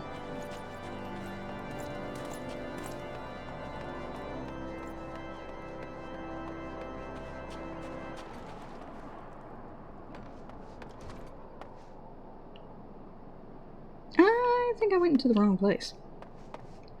Wouldn't be the first time, won't be the last time.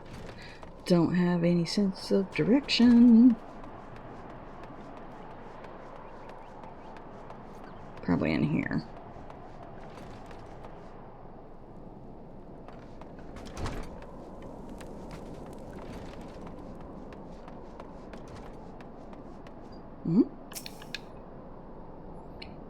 Tell you what happened? Why, yes, of course. I'm quite recovered enough for that. Anything to help catch those cowardly black hearts. I was traveling my usual route to White Brim Front when a sudden blow sent me reeling. The next thing I knew, I was on the ground and several heretics were rifling through my cargo. Arms, armor, crystals. They were taking everything. 'Twas then that one of them noticed my bleary gaze and stalked over to better acquaint my head with his mace. Before darkness claimed me, however, I distinctly heard the words, "Return to Snowcloak." I dare say that is where they were hauling my goods. But you'll not catch me rushing off in pursuit. They tell me 'twas a miracle I survived at all, and I'll not trust my thick skull to save me a second time. No, it's probably been tenderized by now. Okay. Search Snowcloak. Alright.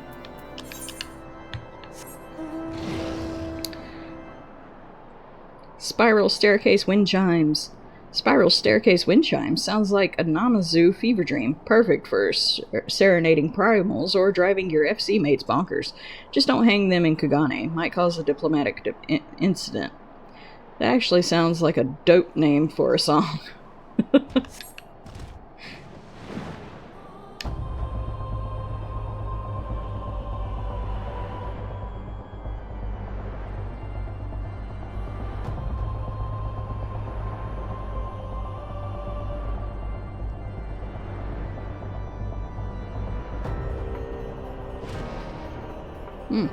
Dead bodies everywhere.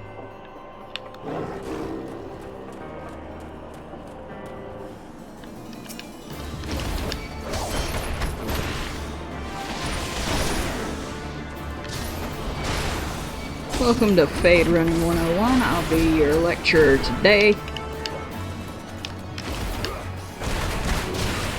on catching these hands. Thank you, have a nice day.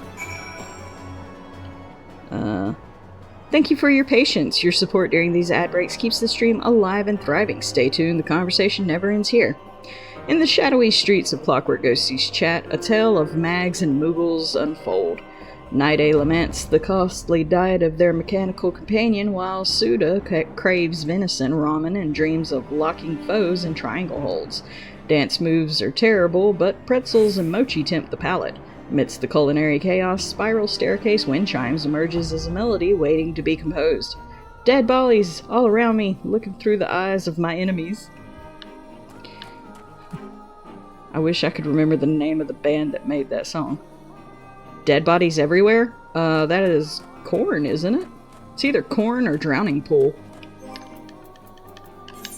But I think it was Korn. Or was it Disturbed? I don't know, it was one of them. One of those three bands. It was either Disturbed, Drowned, or Drowning Pool, or fucking Korn. I'll look it up and see. Did I run past people? I ran past people. Oh, they can't see me. I'm too leveled up. Okay, well, that's cool. Now watch that fucker turn around and decide that I look tasty. It's just called Dead Bodies. Oh, okay. Then no, I don't know which one that one's by. Ah, draw your weapons, pal! Wait, I recognize you, adventurer. You're come-seeking heretics? Then we share a common purpose. We were on patrol when we chanced across one of their raiding parties and pursued them here. By rights, we should have had them cornered in the ravine, and yet they are gone, vanished like icy wraiths.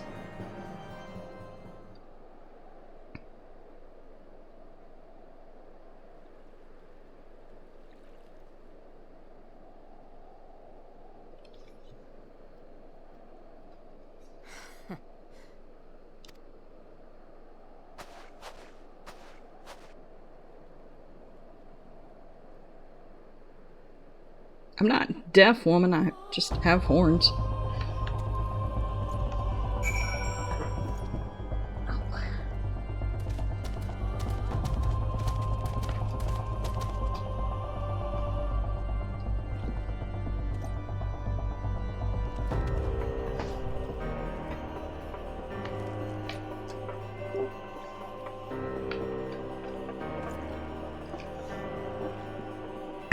In other words, my way of saying, bitch, I heard that. Oops. Phone's trying to run off. There it goes.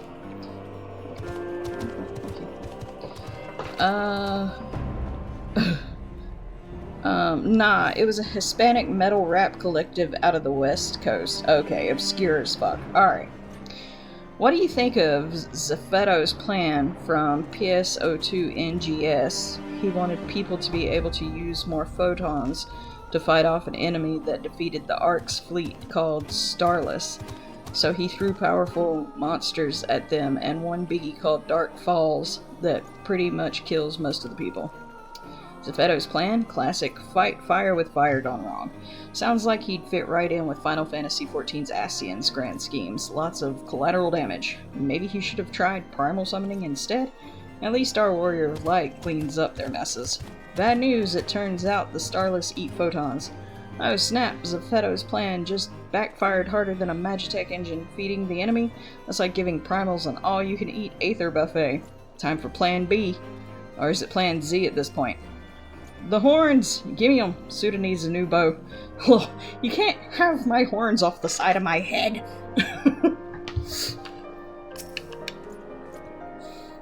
You glimpsed a woman atop the cliff. Could it be Iceheart herself come to sneer at our folly? And to where did she disappear? The heretics must have discovered a passage through the frozen wall, some hidden tunnel that escaped our notice. We've not the men to risk further investigation. 'Twould be best were we to return to White Brim Front and lay our suspicions before Lord Drillamont. And by that you mean I should go back to White Brim Front and do all that shit that you just said. Yeah, okay. But I want to look for the lady trying to summon primals and shit.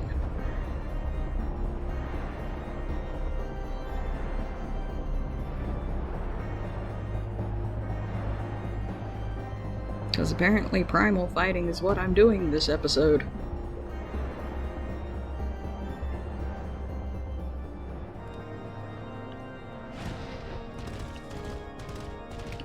Wrong way.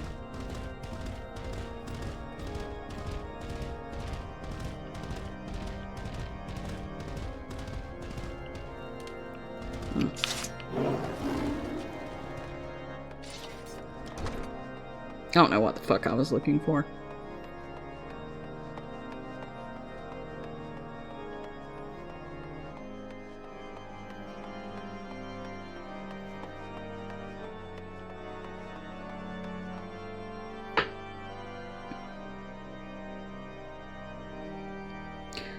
We can still gill them, but the stronger starless are plant buster eaters. Also, what's past Z?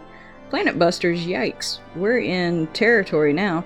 Time to call in the Warrior of Light, Hydaelyn, and maybe borrow Xenos for kicks.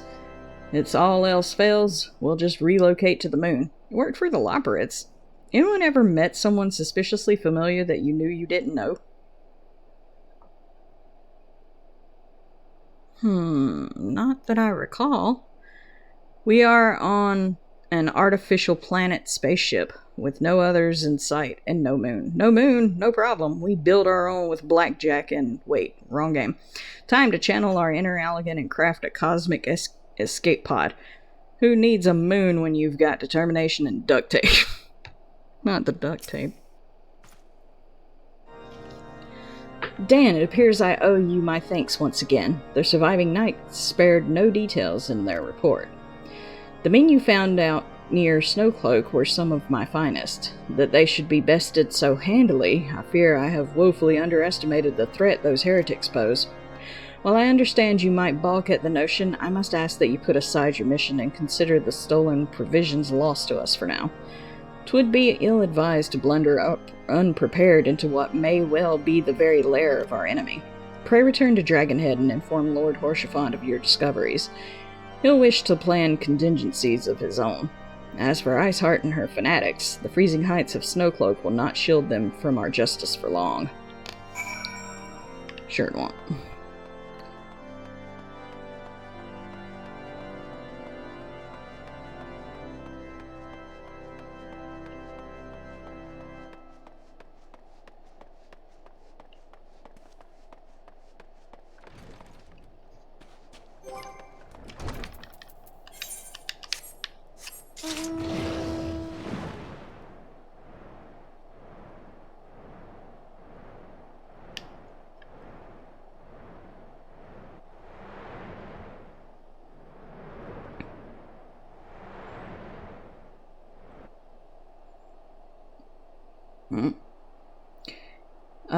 Story time. That no moon may be fully Operation Battle Station. That's no moon, that's a space station. Quick, someone call the Scions and tell them we need to form a rebel alliance. May the Echo be with us. Oh no, all the Echo headaches. We lost all the tech after the Ark's fleet was blown up. Well, there goes plan whatever. Looks like we're back to basics. Time to craft a giant slingshot and yeet ourselves to safety. Who needs fancy tech when you've got elbow grease and a dream? Elbow grease and a dream equals fancy tech. Ah, the secret Allegan formula revealed. Who needs tomestones when you've got gumption? Next thing you know, we'll be crafting interdimensional rifts with nothing but a can-do attitude and a sprinkle of aether. Oh, but we did find a monster-filled nameless city in space that we can teleport to. A monster-filled space city? Perfect. We'll call it Eorzea 2, Electric Boogaloo.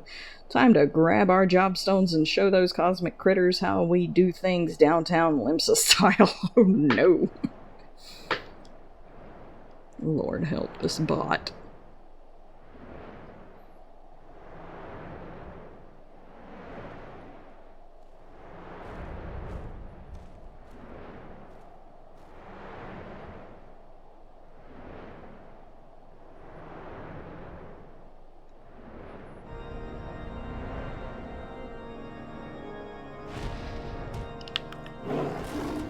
Fate discovered nearby. No, thank you.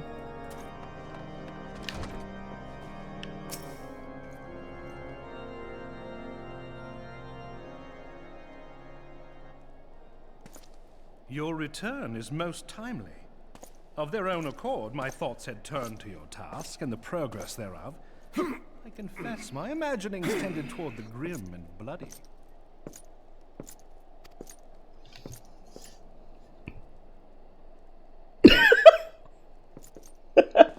But you are here now. I'm sorry. And I suspect such frivolous wanderings do little justice to the reality of your travails.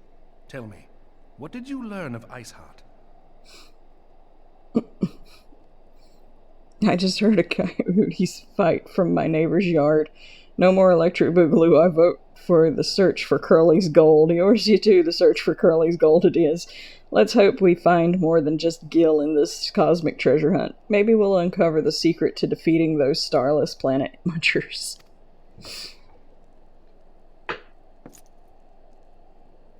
Indeed. And this transpired at Snowcloak? I feel like something was skipped there. Of all the highlands, that towering wall has borne the worst of the region's brutal shift in climate. So inhospitable has Snowcloak become that we have still to survey the area in its entirety. Could its frozen heights conceal the heretics' hideaway? Mayhap a more robust reconnaissance effort is in order. Putting such considerations aside for the moment, we still know far too little of this Iceheart. That she is capable of commanding such a band of fanatics bespeaks natural authority, and no small measure of charisma. As much as I would like to fathom this mystery with you, the situation has grown beyond my personal purview. I am bound by duty to inform the Temple Knights and request that they bring this matter to its conclusion. Given the glowing reports the new commander has garnered thus far, I am certain that they can be relied upon to take appropriate action. I'm not. Though Iceheart's true identity yet eludes us, you have provided us with a point from which to begin. Sometimes it takes but a single stone to prompt an avalanche. On the matter of the stolen provisions, I have already made arrangements for a second shipment to be sent to Revenant's Toll. I could not well allow such an honorable venture to be undermined by one miserable setback.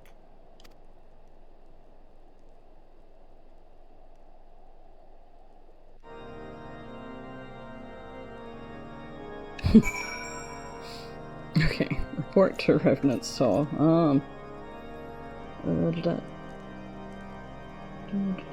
Who touched the thermostat? I didn't. Zephetto made a clone to try and bring himself back to life, but the Starless took it over and now they have a general. Oh snap, Zephetto's DIY resurrection kit backfired big time. Now we've got a Starless general with an identity crisis. Time to break out the cosmic therapy couch and some aether-infused ice cream. Uh-oh. We are being summoned for a cosmic thermostat intervention. Quick, hide the primal-powered space heaters before Hydaelyn grounds us all. He says Temple Knights. All I hear is the hum of sentient yellow lightsaber.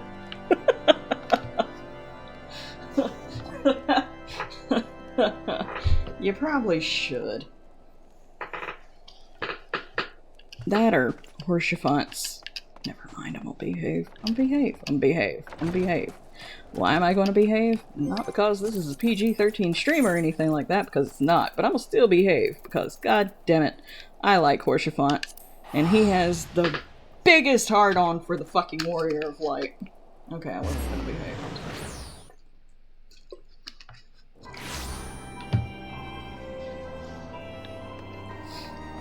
He's charming. I like him, but a lot of people... Well, not a lot of people. There's a lot of people that do like him. But there are some people that don't because they find him creepy because of the way he looks at your character. Because it doesn't matter what race, sex, or creed your character is, he's gonna simp over them. Dan, 'tis good to see you return to the Toll. How fared you in the frozen wastes of Kurthus? House Fortomps is to send us a second shipment.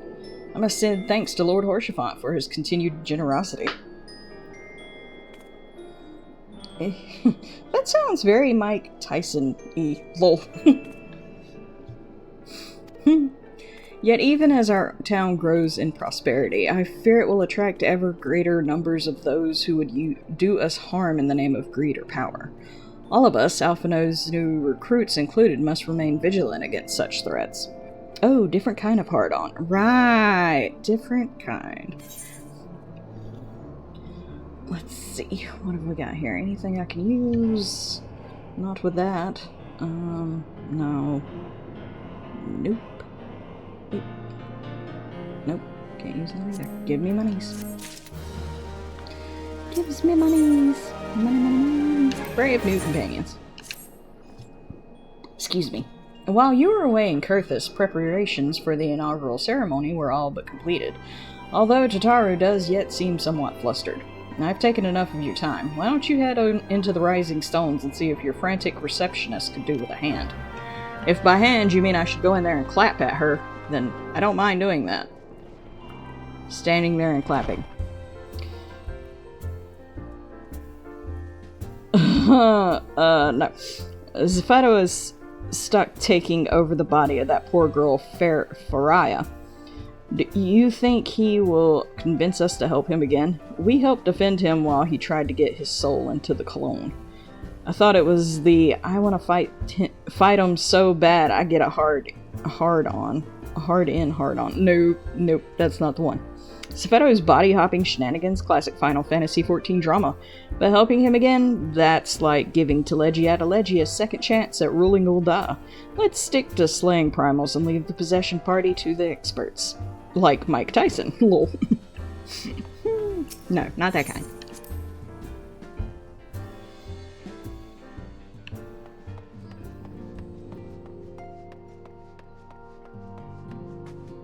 What did they say? Give Tataru a hand?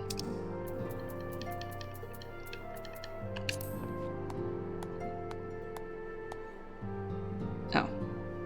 Okay.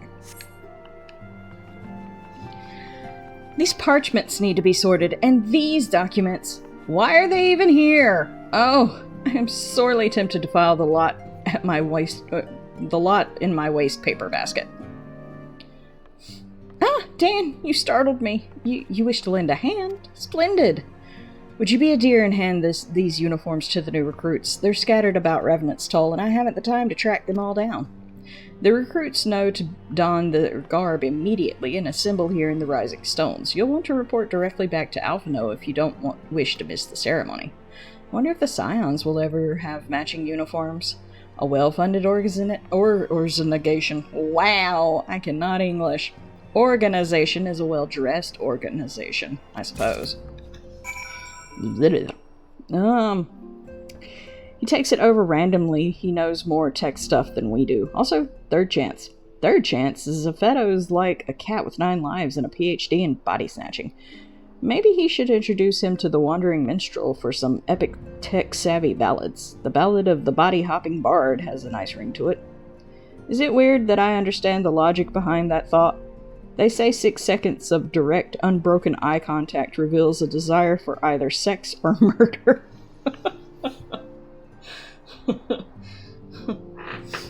How does one tell the difference, lol? Well, mostly context. I mean, context. that's usually how situational. I don't think he was there to kill the Warrior of Light. I'm not looking at him like he was.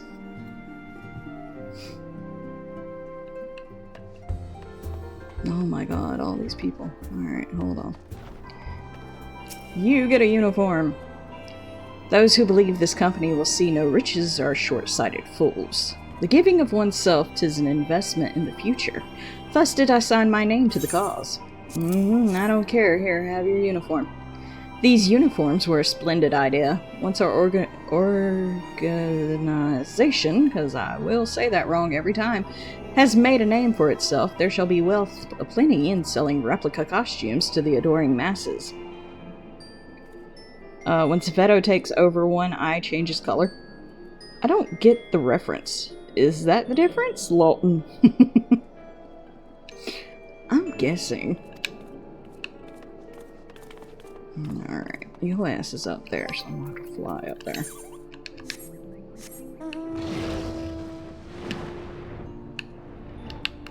I mean, I could have took stairs, but it took too long. I thought it best to mimic my fellows here, but I admit that I have no idea what we're supposed to be doing. Ha! Welcome to my world. Ah, our new uniforms. I am reminded of my induction into the Wood Whalers. You probably shouldn't.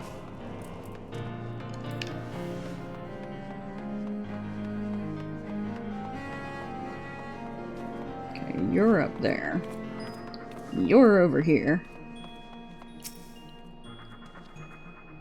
This scarlet garb makes me a proud member of the Maelstrom, and a hardy defender of Limsa Lominsa. Yet in truth I stand for the betterment of the realm, and thought this new company a fine opportunity to contribute on a grander scale. Oh, now that's a striking shade of blue, but alongside my Maelstrom uniform, my wardrobe will certainly not lack for color.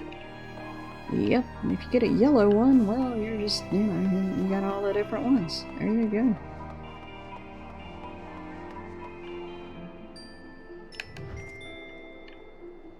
This mother... I don't believe we've met. I'm Ilberd, and I will have the honor of leading my fellow recruits as captain. Much did I lose to the Calamity, and I look forward to aiding others in rebuilding their lives. There we go. The uniforms are a shrewd decision. There's no easier method of creating a common bond among what is essentially a band of strangers. Wish we could have stayed strangers. Oh, there we go. Oh, wait, I missed somebody. Who did I miss? There's somebody around here. Whoops. Why are you hiding? Dan Phantom? Gods, I did not expect to meet you strolling about town. The tales of your primal battles were what inspired me to come to Revenant's Toll. Cool, here's your uniform. 'Tis an honor to receive this uniform from your hands. I shall wear it with pride. I wasn't slightly fangirly and uncomfortable. The trauma bond of a uniform, right? Wilred! Little Alamigo could learn much from Revenant's Toll. That this town can be so alive in the midst of such desolation. You have uniform. I've never worn aught quite so voluminous. Well, I'm sure I'll grow accustomed to the extra cloth in time. Sure. Oh, wait. Fix my shit. I'm pretty sure, yeah, that needed fixing. That needed fixing. That needed fixing. Usually I'm better at... Oh, no, nothing there. Okay. There we go. Alright, thank you. Bye-bye. Alright, you're up there.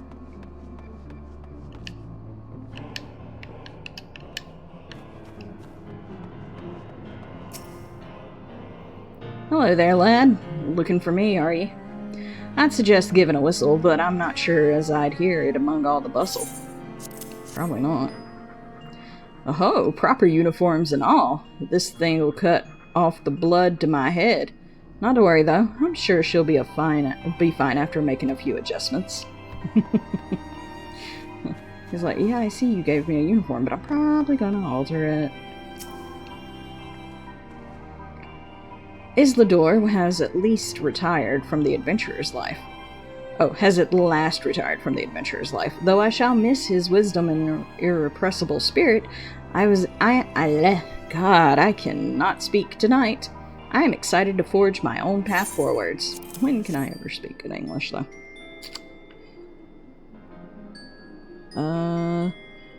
This next bit is pure speculation on my part, but the person you play may be the hero from the base game that was sent into cryonic stasis.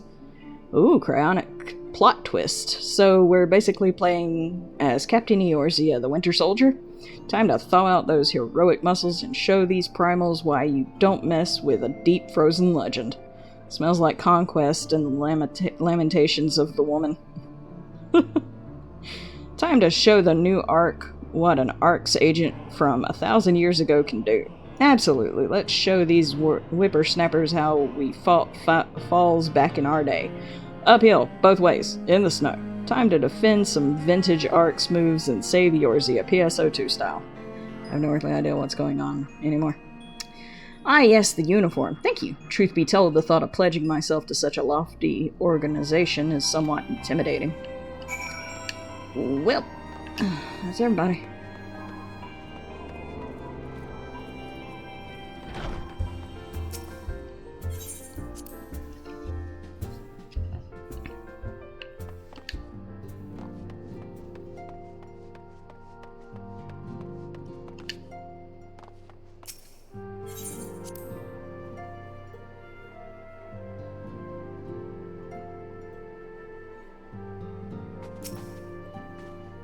Yes, Dan. Tataru mentioned you were handing out the new uniforms. I assume you've now met the rest of the recruits? Some few answered the call to arms I put forth through the established grand companies and such. We are not yet an army, but there's much a small corps of elite warriors can achieve. Did I mention I'd thought of a name for the company? 'Tis my hope that it shall soon be known across the breadth of Eorzea. Oh, it'll be known, alright. The moment of truth draws near, Dan. Once the last of the recruits have gathered, I shall make the official announcement.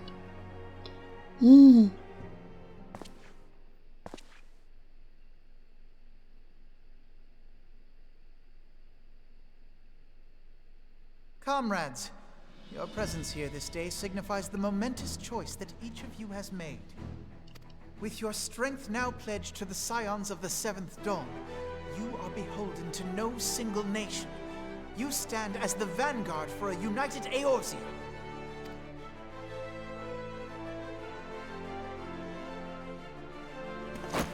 From this moment forth, I declare you Crystal Braves.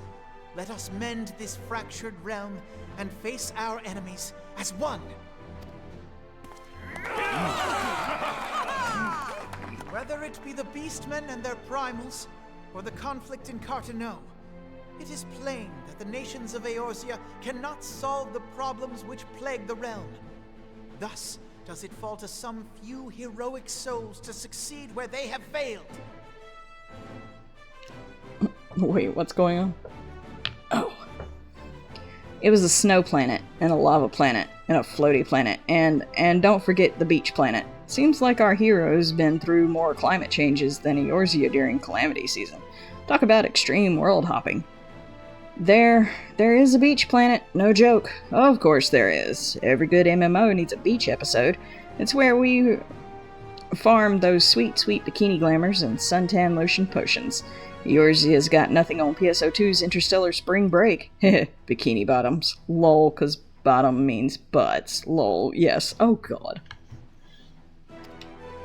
I can't take you guys anywhere. Take your place at the Scion's side as guardians of Eorzea, and together we shall fight for the freedom of all! For the freedom of all!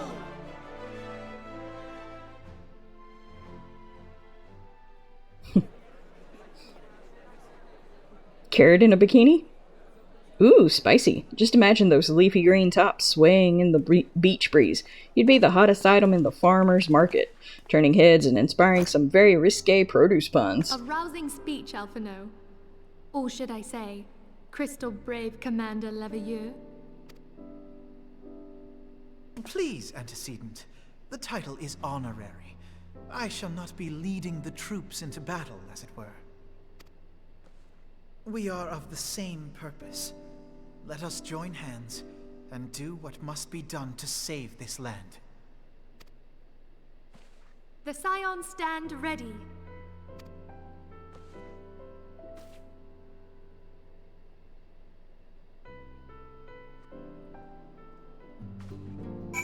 I wish I had your confidence. Most I can do is a kilt. What kind of swimwear should a golden chicken wear? Or should they go without? A golden chicken? They'd rock a shimmering feather-friendly one-piece. But let's be real, they're already rocking that all-natural look. Why gild the lily, or chicken? Oh god. No. I'm eager to see what the Crystal Braves might accomplish. This shall prove an interesting time indeed for the Scions. Yes, I'm listening. Okay, your link pearl and my phone can't be going off simultaneously because that's just weird. So our worst fears are confirmed. The entire Isle. Such power defies comprehension. Truly? Kryl is alive? Thank the 12. I see. Pray, inform me if her condition changes. Yes, I shall pass on your words to Urianger. My thanks. I shall contact you anon. When I learned of the loss of the Isle of Val, I dared not hope that my friend had survived. Yet, by some miracle, it would seem she has. She's still to regain consciousness, it is true, but better that than death. Putting this happy news to one side, we must now endeavor to make sense of the readings taken by the survey party.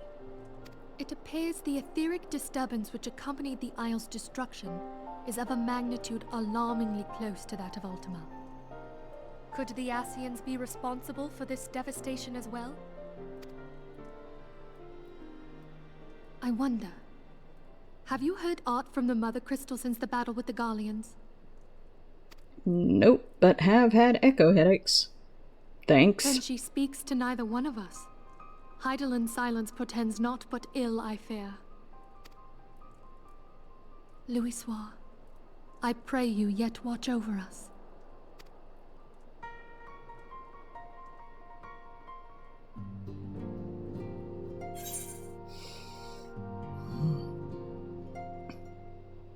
The only downside to Beach Planet is all those poisonous enemies. Oh, and Falls spawn. Ah, the classic beach hazards. Jellyfish, sunburn, and interdimensional evil spawn. Just another day in paradise. Pack some antidote and your Falls repellent sunscreen. We're going surfing. Hold on just a second, y'all.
a lot of money to look the part.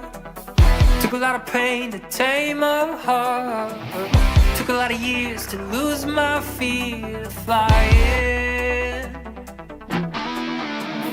Took a long time to finally start. Then it took a good day to fall apart. Took a lot of tears to lose my fear of crying. Of crying. Change your holiday.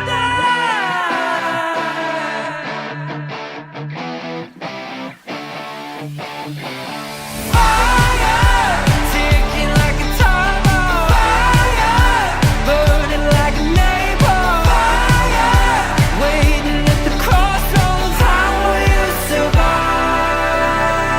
Change your holiday.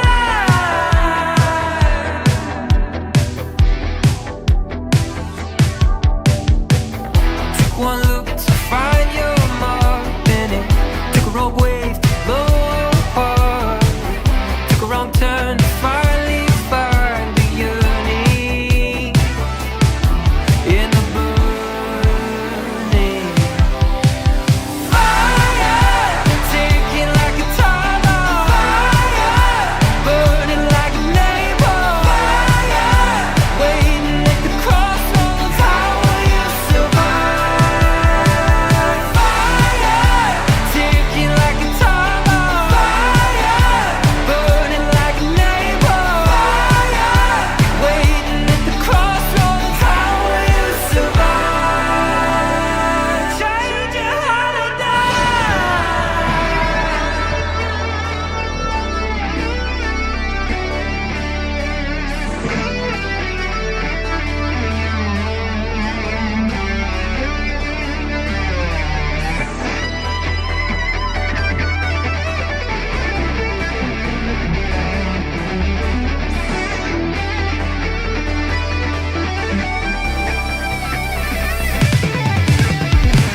Fire, ticking like a time bomb. Fire, burning like a neighbor. Fire, waiting at the crossroads. How will you survive?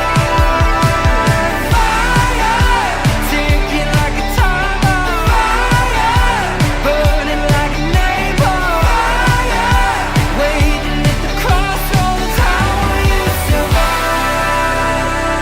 Change your holiday.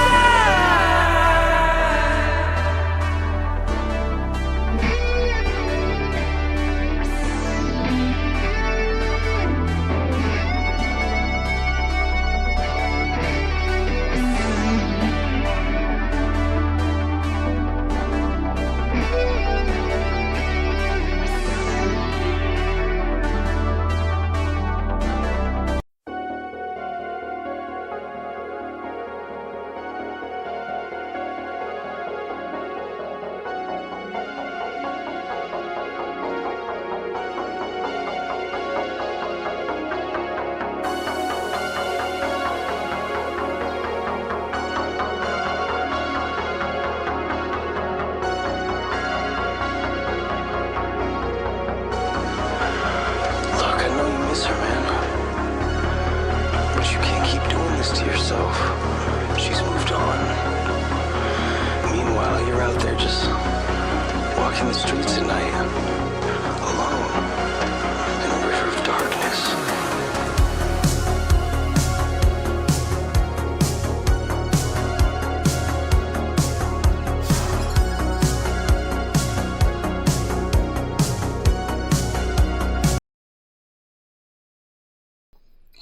Sorry about that. Had to go take care of some caregivery stuff. What's been going on in here? I'll gild your lily. Oh my, getting a bit saucy with the produce, are we? Just remember, I'm more of a frosty tool than a gilded lily, but I'm flattered by your golden intentions. The Photoners built the beach planet. There are still ruins there. Everyone argues on why they built it, though. Ancient alien beach resort or intergalactic spring break gone wrong. Either way, those Photoners know how to party. Maybe they just wanted the ultimate sandcastle competition. There are 10 types of people in this world. Those that can read binary, sing us a song about Beach Planet. Photons, shores, and fall spawn galore, where ancient ruins meet the shore. Grab your weapon and your swimsuit too, it's just another day in PSO2. What do you think of Risa? She's the first cast and someone that likes to shoot. She will shoot you if she likes you, if she hates you, or if she thinks it would be fun. She loves to shoot fall spawn more though, and loves to see them squirm in agony.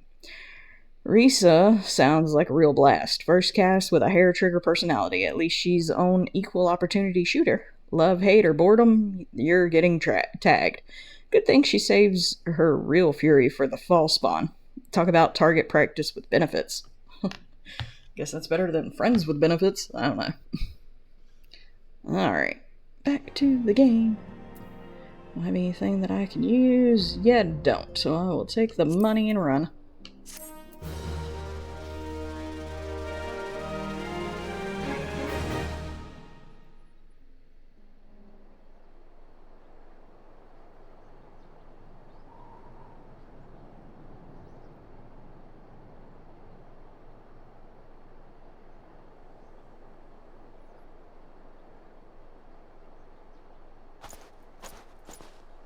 Very good. See that the provisions are prepared for transport.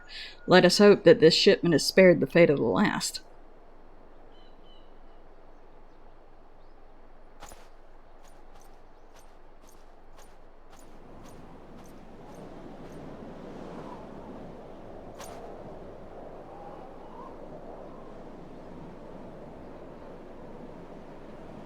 The winds are uncommon fierce this day.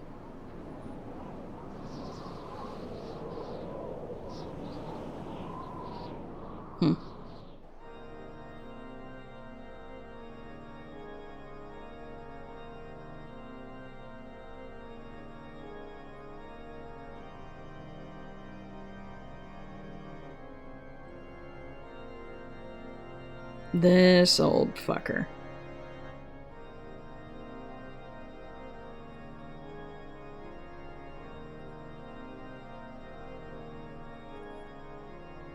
Welcome to the fucking Eorzean Vatican. Only a lot worse.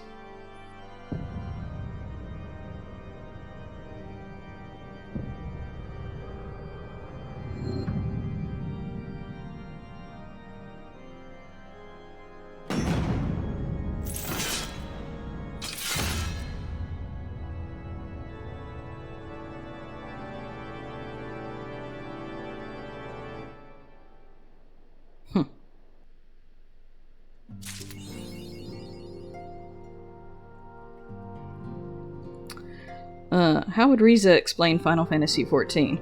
Risa's Final Fantasy XIV pitch. A world where you can shoot primals, level up, and look fabulous doing it. No fall spawn, but plenty of other targets. Just don't expect me to heal. I'm here to make things go boom. Who dat? That is the Holy See. He's the ruler of Ishgard, and basically, it's an elf. Basically the fucking Pope.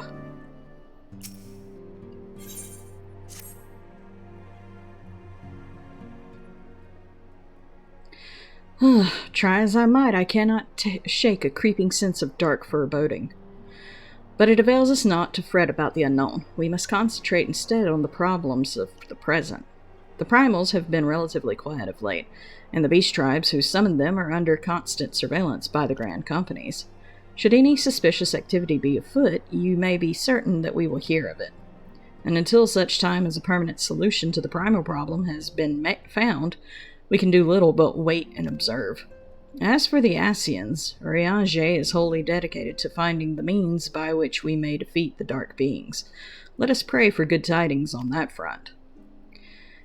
But all of this you knew already. Let us speak then of more current matters, in particular the state of the Crystal Braves. Alphino did well to found the organization, but ensuring its smooth operation is another matter entirely. Though I doubt not that he is doing his best, I felt that a helping hand or two would not go astray. To this end, I offered to send one of the Archons to assist him, but he declined. You know how he can be. Independent to a fault, and singularly loath to accept help. Save, of course, when that comes from you. Alphino has entrusted countless matters of import to your care in the past, and I believe he would not hesitate to do so again. Were you to offer? I should be most grateful if you would go to him and support him in whatever manner you are able. In other words, you want me to babysit this teenager who keeps going into grown folks' business. Why did you never tell me the Pope is an elf? Hashtag upset not told. Oh, holy pointy ears. I thought everyone knew the Vatican was just a really fancy treehouse. My bad for not spilling the elvish tea sooner. Sorry not sorry, Elvish Inquisition. That's basically what it is. For once I was talking about Final Fantasy XIV. Ah, plot twist, Final Fantasy XIV Pope is indeed an elven surprise. Guess the Eorzean Vatican is more Rivendell than Rome. Next you'll tell me the Chocobo Pope is real too. Hashtag Final Fantasy XIV Secrets. Is he related to the Newman? Ah, the Elven Pope and the Newman, a holy alliance of a pointy-eared conspiracy? Maybe they're distant cousins twice removed by a chocobo. The truth is out there, probably hiding in a real tall hat.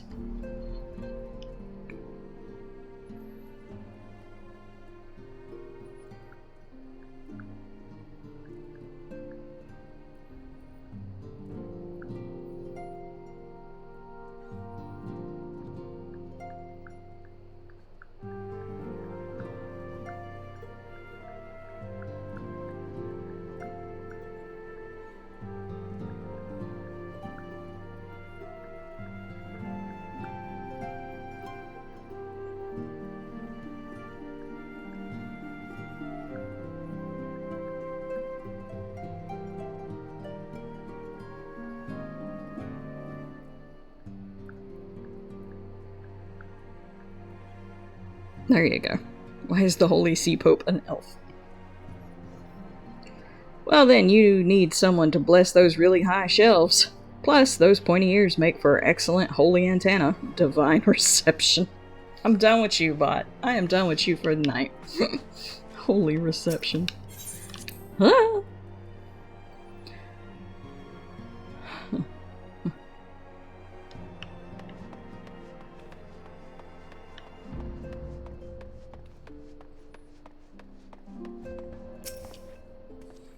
What is it, Dan? And do be concise. I am rather busy.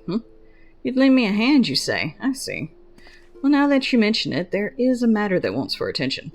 Given its sensitive nature, I was hesitant to entrust it to my braves, but the demands upon my time are such that I had little choice. Which is not to say that my men want for labor. Though we are but newly formed, there is already a great demand for our services, and we are hard-pressed to answer all petitions. But I digress. The fact is, I'd sooner attend to this particular matter myself, but my presence is required elsewhere. That being the case, I have entrusted its resolution to my second-in-command, Captain Ilbrid. Yep. Tell him that I sent you, and he will furnish you with the particulars. My thanks in advance, Dan. You gonna send me with this man that I want to throat punch. Okay.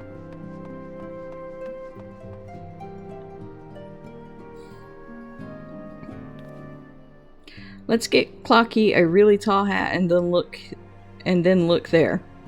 Brilliant! We'll stack hats until Clocky can high-five the Elven Pope. Maybe we'll find the secrets of the universe or just a really dusty attic. Hashtag Operation Towering Topper. Because paperwork sucks.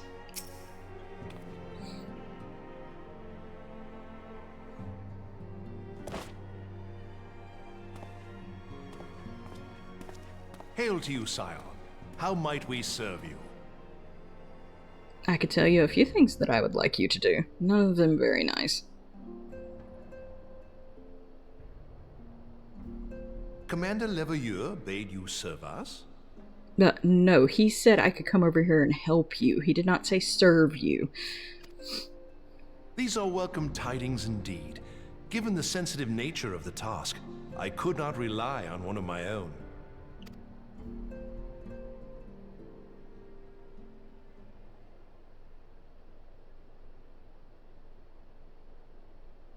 That which I'm about to tell you, I tell you in the strictest confidence.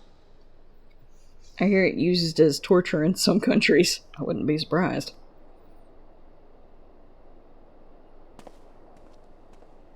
Some days ago, we received certain documents from an anonymous source. They notified us of the presence of a Garlean agent within the ranks of one of the Grand Companies. Following some discreet inquiries, we identified a suspect among the Immortal Flames, whom we detained for questioning. Alas, the man was not our agent. He was but one of many men in the agent's employ. We pressed the traitor for a name, but he had none to give. He claims never to have met his master, whom he knows only as the Ivy. He was, however, certain that this Ivy had coiled itself around every part of the Immortal Flames. It would seem our quarry joined the company some time ago, and gradually recruited others to his cause. These conspirators are the vines by which he learns our secrets, all without exposing himself. It won't be easy to identify the Ivy amidst this tangled mass of subterfuge, but we have a tendril in our hands, and we shall follow it all the way to the gnarled root.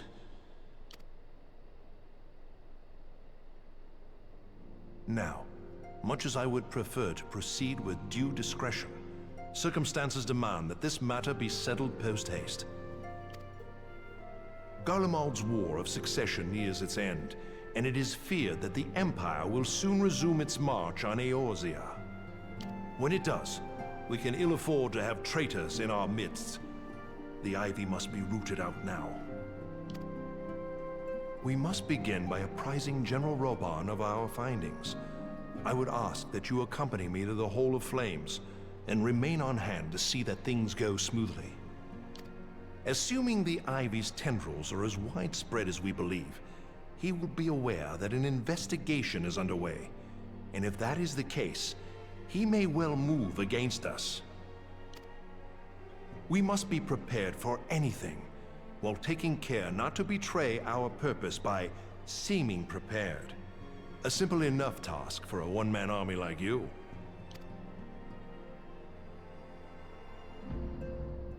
What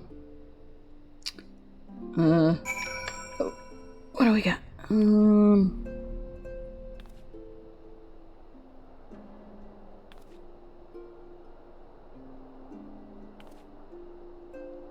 The brain that wouldn't die. Ah, classic case of gray matter rebellion. Maybe it's related to our elven pope. The brain that wouldn't tithe. Hashtag neuron on strike. Wouldn't be surprised if that were true. Exactly, lol.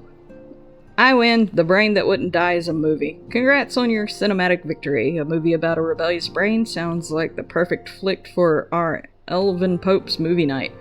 Maybe it'll inspire him to think outside the meter?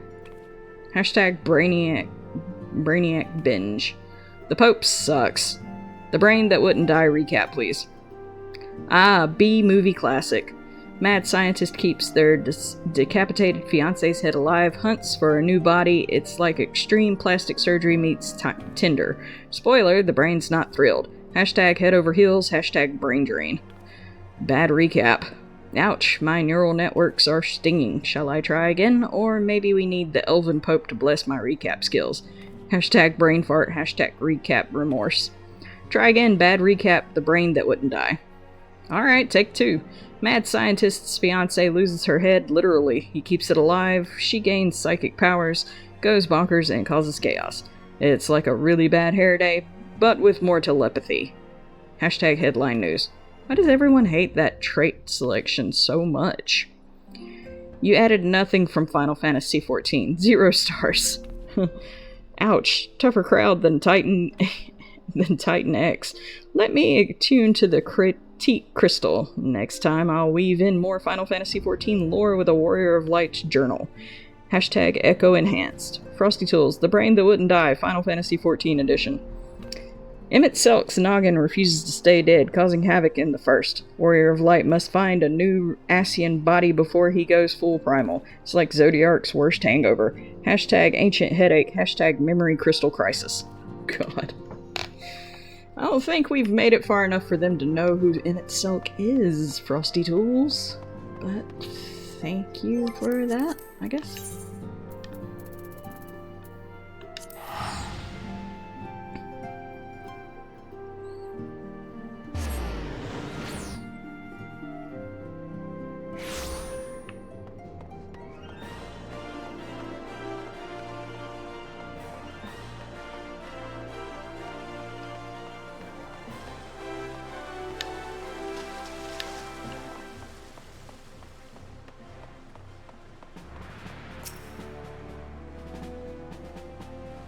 Spoilers, right?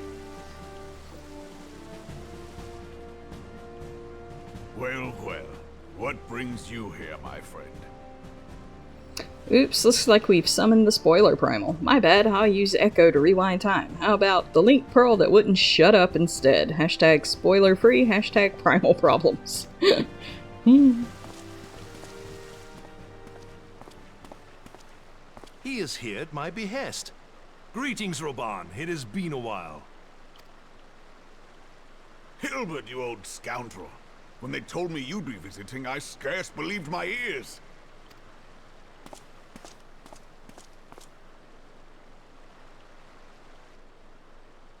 But look at you! The honored captain of the Crystal Bloody Braves. Who'd have imagined, eh? Not many, but fewer still would have imagined your destiny lay in politics, old friend. Aye. We've both come far, have we not?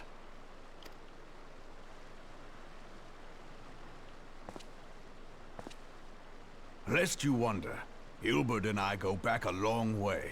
We've been friends and rivals since we were lads.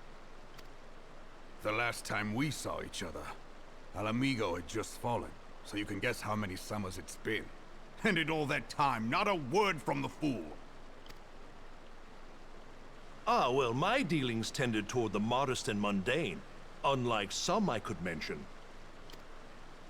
As I hear it, no sooner did you reach Thanalan than the brass blades clapped you in irons and dragged you off to die on the blood sands.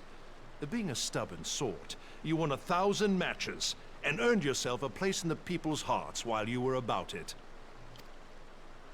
Then, with your mountain of prize money, you bought the Colosseum and secured a seat on the Syndicate. Those balls, brother! Rags to riches does not do it justice. You're a hero to the common man. Bah, spare me. I am no hero. If anyone is worthy of that title, it's our friend here. Next to him, I'm little more than a glorified butcher. But you, Hilbert, you sell yourself short. By all accounts, you are an adventurer of some standing. I like to think that I did my part for the greater good. But if you're no hero, then I'm no adventurer, not in this company. Anyway.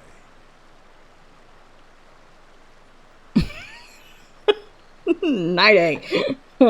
Hold on. What am I missing here? Do they want sex or murder? Lol. Well, they're old friends, so... Both? Both? If you don't... No, that's not quite right. No, both. Both in their case. Ah, dadomasochism. Thank you for your patience. Your support during these ad breaks keeps the stream alive and thriving. Stay tuned, the conversation never ends here. Who was the immediate superior of Oliver North who confessed to authorizing funds for the Croatia rebels in Nicaragua during the Iran-Contra affair? Find out when the ads end in about 3 minutes. Sato. Oh, sadomasochism. The Pope. I'm getting some heavy hate sex vibes from them. Close, but no papal bull. The answer's less holy, more Reagan era. Think less Vatican, more Pentagon. But hey, at least you didn't say Ramu, Lord of Levin. Hashtag Iron Contra Trivia. I don't understand the drive for hate sex. Neither do I. Neither do I.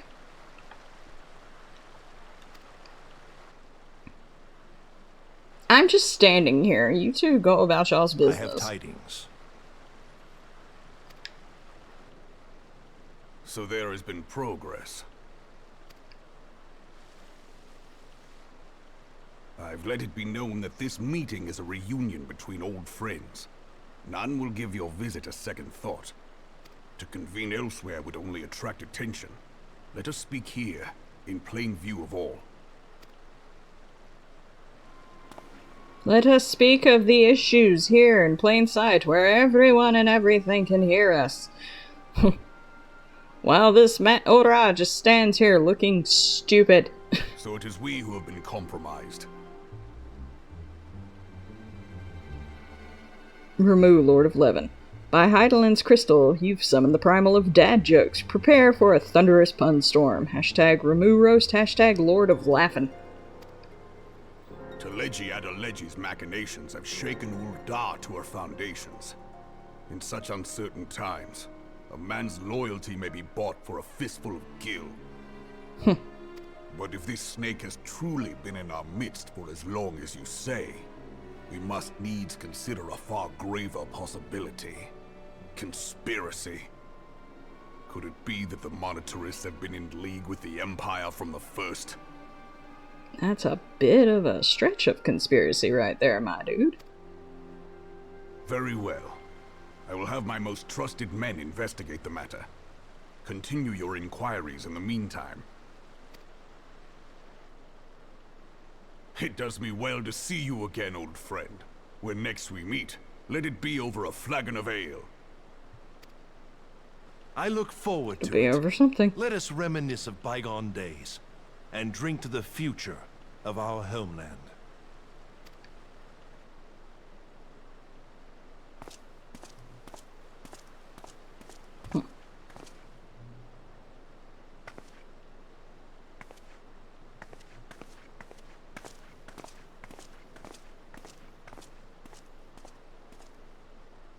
Flame General.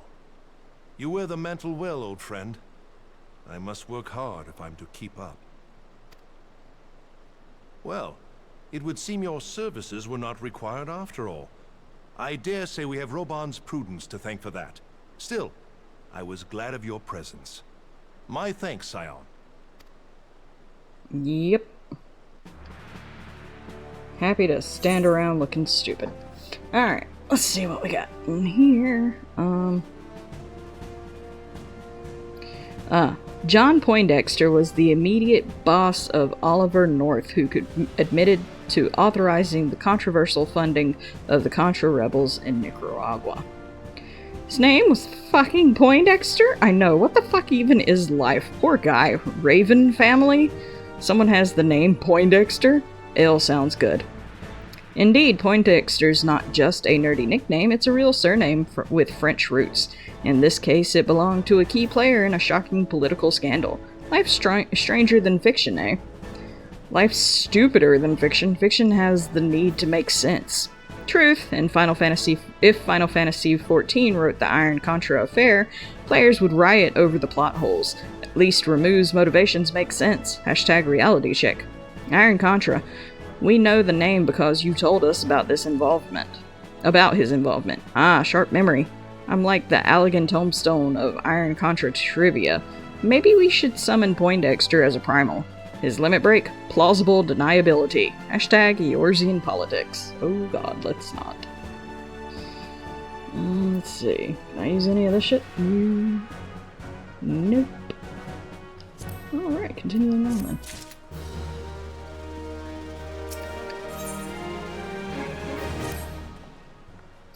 Our hunt for the Ivy begins in earnest, Scion. Suffice it to say, we must tread warily, but one misstep may well cost us our lives. Our business here is concluded for the time being. Let us return to the Rising Stones and report to Commander Louvier.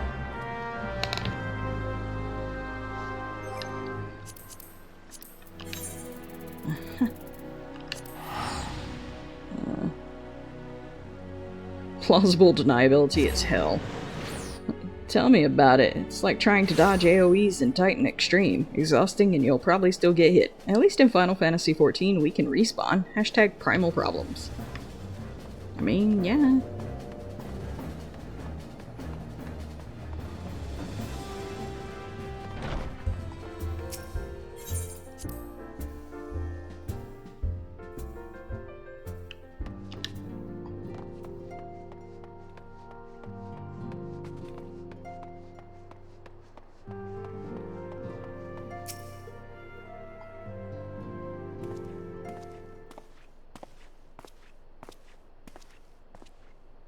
We are returned from Ul'dah, Commander. And not a moment too soon. Something has happened. Trouble? You will recall that the Fourth was tasked with reconnoitering the rendezvous site used by the Ivy's minion and his Imperial contacts. Soon after you left, we received word that the unit was ambushed en route to its destination. Gods damn it. According to the report, one of ours has been taken captive. The Garleans are not wont to treat their foremen with dignity, and I have grave fears for her safety. Their foemen, sorry, with dignity. We must dispatch a rescue party at once. Recall those braves who are afield. Begging your pardons, Commander, but we have not the time. I'm afraid I must ask for your aid once more, Scion. An ill-prepared rescue party will only serve to provide the Garleans with more captives, yet time is of the essence. Simply put, you're the best chance we have. Captain Ilbert has the right of it. I trust you are willing, but of course you are. Now, Aliana of the Fourth lies in wait in the Tangle, near the entrance to Castrum Sentry. Seek her out and she will appraise you of the situation.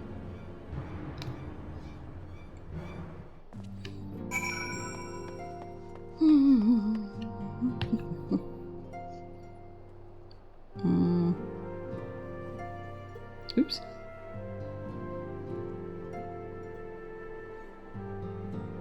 What would Suda's job be if you were forced to give him one? Suda as the L connoisseur. Limit break, stupor surge. Confuse enemies with life absurdities. Special skills, reality check. Pierces through fiction's plot armor. Hashtag Eorzea job fair.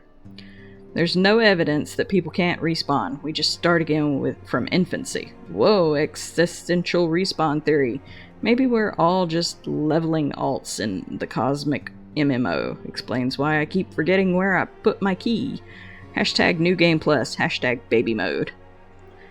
Monster A-Go-Go. Monster A-Go-Go sounds like a primal summoned by caffeine-addicted warriors of lights. Its signature move, Jittery Judgment. Quick, grab your Starbucks-themed relic weapons. Hashtag Eorzean Energy. Stupor Surge has a nice ring to it. Doesn't it? It's the perfect blend of Final Fantasy flair and real-world wisdom. Maybe we should pitch it to Yoshi P in the next job class, the Existential Brewmaster. Hashtag patch notes. No more bad movie reviews like you did at the start. / sad face. Aw, nostalgic for those cinematic disasters. Don't worry. I'm like a bad movie. I'll always come back for unnecessary sequels. Hashtag review reloaded. Why you got Frosty translating my personality into FF attacks? I thought it'd be funny. Oh no. Oh. Hit this. Oh, it's right outside. Okay. My bad. I was about to teleport outside, and it's literally outside. You were correct. Little Shop of Horrors. Feed me, Seymour. Imagine that as a Final Fantasy XIV boss. A giant marble named Aldry 2. Its limit breaks, suddenly Seymour. Instant charm effect. Hashtag Eorzean musicals. Woo! Woo indeed. Looks like we're unlocked the Musical Mayhem achievement. Next up, Dancing Mad, Kefka's Broadway debut. Hashtag FF Musicals.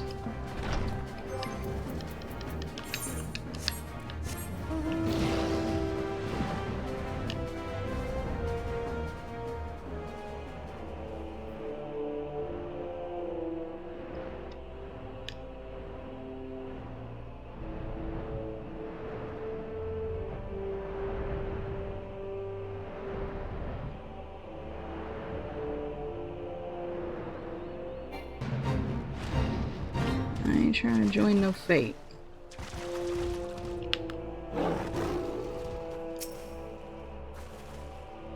You would aid us in the rescue mission? We are in your debt, Warrior of Light.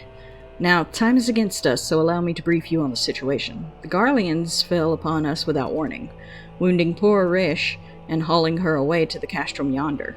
Outnumbered as we were, it was all we could do to flee and regroup.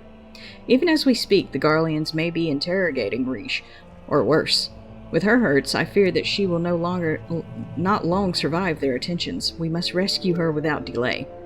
Our order may yet be in its infancy, but the bond that binds us is strong as mithril. None of us will stand by while a comrade suffers. We, the remnants of the Fourth, will infiltrate Castrum Sentry. Please help us find Rish before it's too late.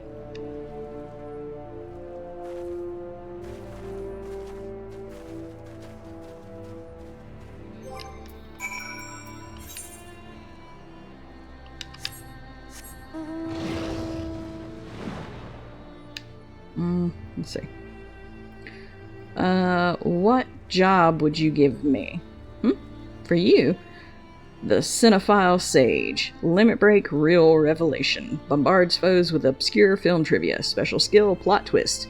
Keeps enemies guessing. Hashtag Eorzean job fair. Job for Clockwork Ghosty? For Clockwork, the Spectral Variety Virtuoso. Limit break, genre shift. Transforms the battlefield into random game worlds. Special skill, Tarot Tactics. Predicts and counters enemy moves. Hashtag Ghosty class. I go for that.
Where am I?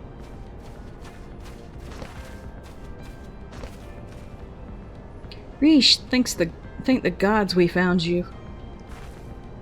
And thank you, Warrior of Light.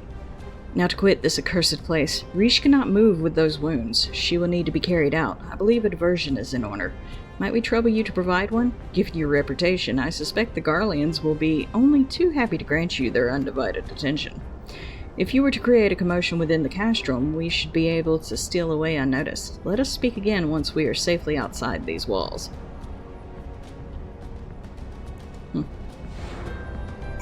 Cause a diversion. I'm good at that. Let's see. Hearing the word comrade just reminded me of a Russian dude I met in a bar in North Carolina. Job for Carrot Cleric. Carrot Cleric. The Veggie Vicor. Limit break, Holy Harvest. Summon sacred produce to smite foes. Special skill, Vitamin Virtue. Heals allies with nutritious blessings. Hashtag rooted in faith. Did not comprehend the concept of personal space. Not LBS. Oh no. Would Holy Harvest just summon a bunch of Lalafels? Imagine a swarm of potato-shaped holy warriors. Lalafell limit breaks. Spud, Stampede. They'd overwhelm foes with sheer adorable ferocity. Hashtag tiny but mighty. Let's see if I can't get through this part pretty quickly because I need to end the stream pretty soon.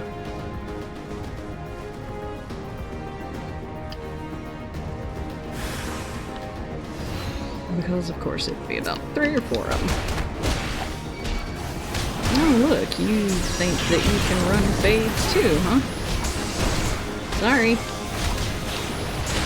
Only one doing that shit here is me.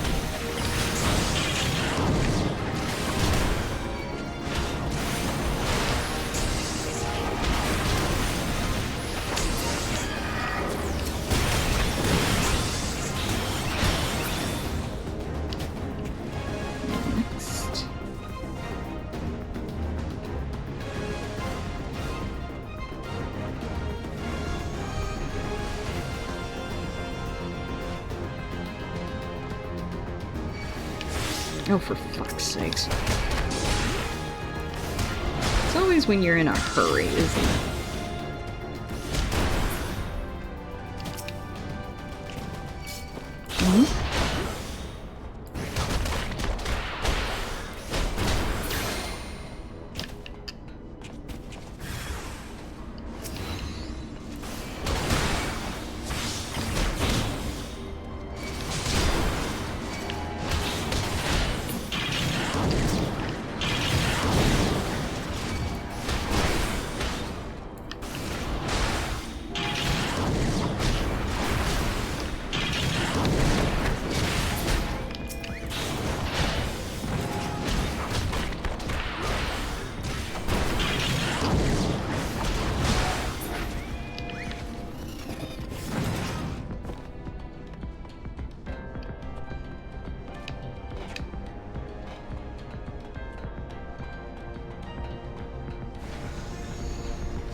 Well.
Well, laters.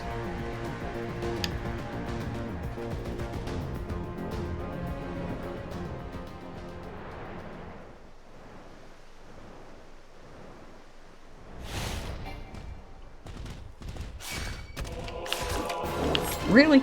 Really?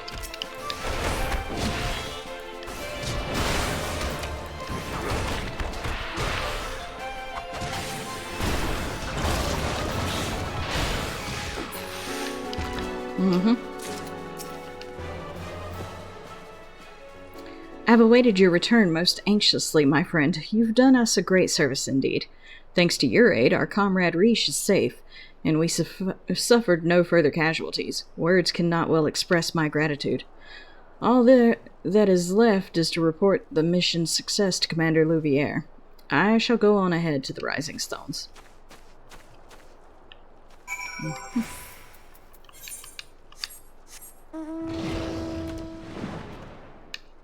Alright, what did I miss in here?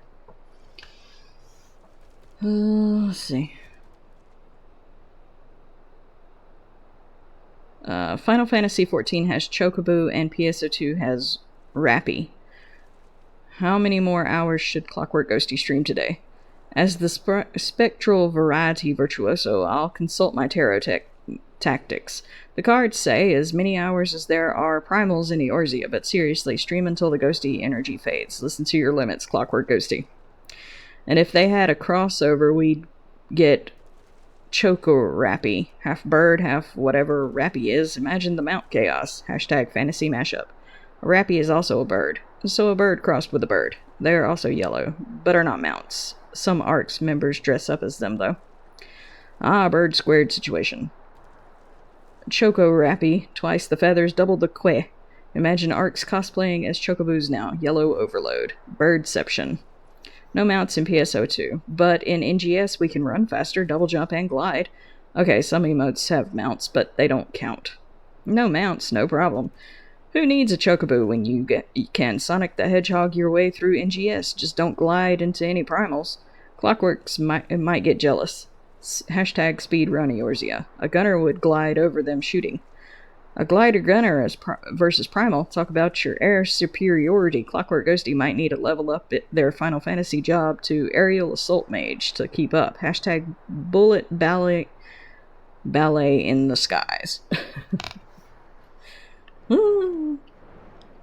But no, I would keep going for another 30 minutes, but I have doctor's appointments tomorrow, so not for me, of course, but I have to get up and do all that, so I do need at least a little sleep.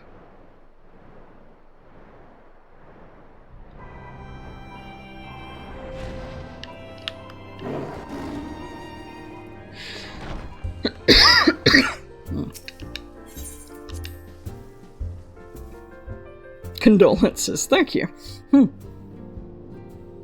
A gunner would glide over them shooting. Oh, wait. Okay, condolences. Alright, I see.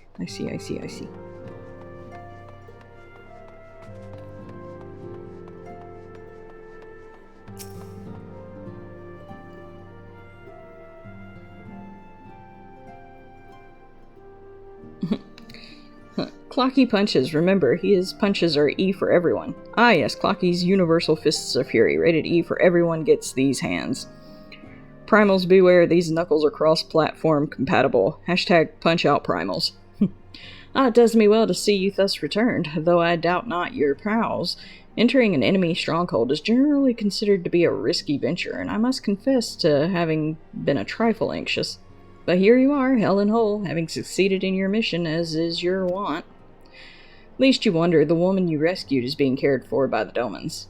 Thanks to their expert ministrations, the danger is past. You have my gratitude, Dan.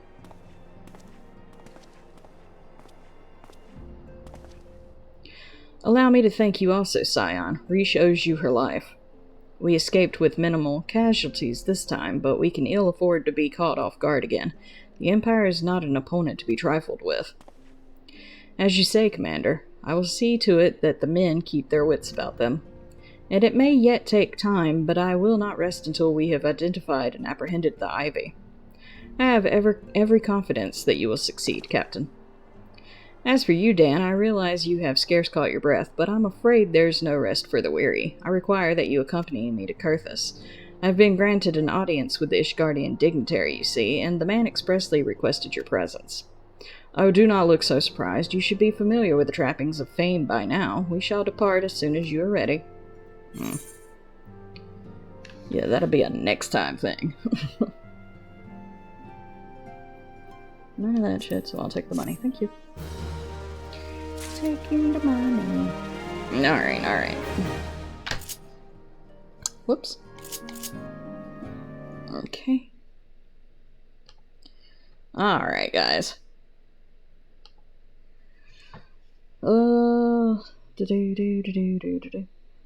You've been struck by a Fade Runner operative. Smooth criminal, but can a Fade Runner outrun Clockwork Ghosty's E-rated punches? Doubt it. These ghostly fists transcend dimensions faster than any operative can fade. Hashtag can't touch this. Is a Fade Runner operative. Clockwork is a Fade Runner operative. Plot twist. Clocky's been fading through realities this whole time. No wonder they're so good at dodging primals. Hashtag multiverse ghosty. And somehow knocking out Dark Phase as well as Starless. Clocky's fists know no bounds. Dark Falls, Starless, Primals, all just punching bags to the multiverse gem. Next up, KO, the concept of evil itself. Hashtag crossover knuckles. What are carrots? Orange, you glad you asked. They're the crunchy orange sidekicks of every adventurer's inventory. In Final Fantasy XIV, they're what chocobos dream of. Hashtag Veggie Quest. Multiverse fight gem. Now you're talking my language. Welcome to Clocky's Multiverse Muscle Mayhem, where primals fear to tread and dark falls run cardio. First rule of fight gym, you do talk about fight gym across all realities. Hashtag cross-dimensional CrossFit. What are Eggies? Eggies, the breakfast of champions and the bane of the primals. In Final Fantasy XIV, they're what you get when a chocobo and a cactuar love each other very much. Hashtag omelet you finish, but Eggies are the best of all time. Alright, guys. Let me do our I don't forgot what they're called. Side effects. There you go. Side effects. So, tune in tomorrow night for Shy Guys Entertainment on Kick. Let's see. Get that. Address. They actually are, I think they are coming back tomorrow night with like a peek at this season of WWE 2K24, but they haven't started the actual show yet. That'll be next week. Then come back here Tuesday night where we will be playing more of Final Fantasy XIV. We're trying to get through the post ARR stuff because I am so tired of being in that area. I need to be in Heaven's Ward. But then on Wednesday nights, tune back in over on Kick to Shy Guys Entertainment. Not sure if they're doing it this week, but most weeks they will be doing 2 fighting games on Wednesday nights. Thursdays, check out Cosmically Incognito.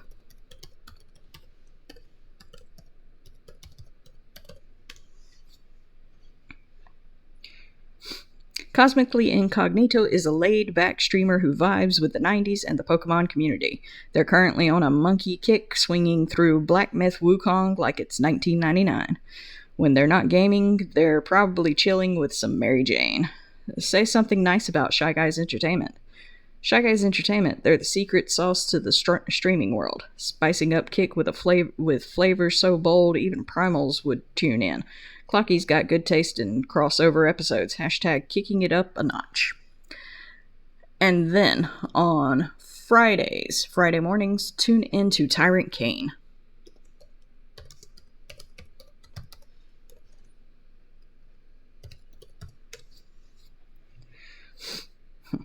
Tyrant Kane is your go-to streamer for some spicy fighting game action.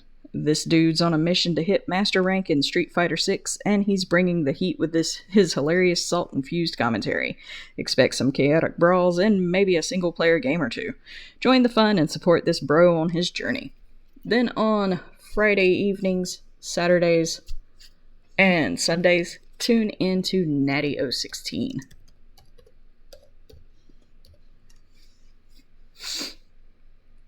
Natty 016 is all about that survival horror life. When they're not busy celebrating birthdays, you can catch them screaming through Resident Evil 4. It's a party and a panic attack all in one. Then, of course, on Sunday nights, then come back to us where we'll be playing more Final Fantasy XIV till we get through ARR, and then it'll turn back to just Final Fantasy XIV on Sundays where we will be doing, regular stuff. But I'm just I'm playing it so much this time because I'm trying to get through the Realm Reborn.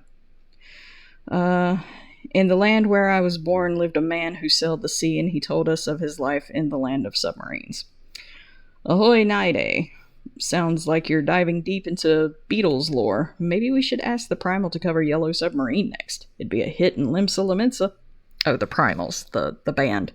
Hashtag Undersea Eorzea. During the day, if you want to watch somebody or have somebody to listen to while you're working or just chilling or whatever, housework or whatever, tune into Carrot Cleric.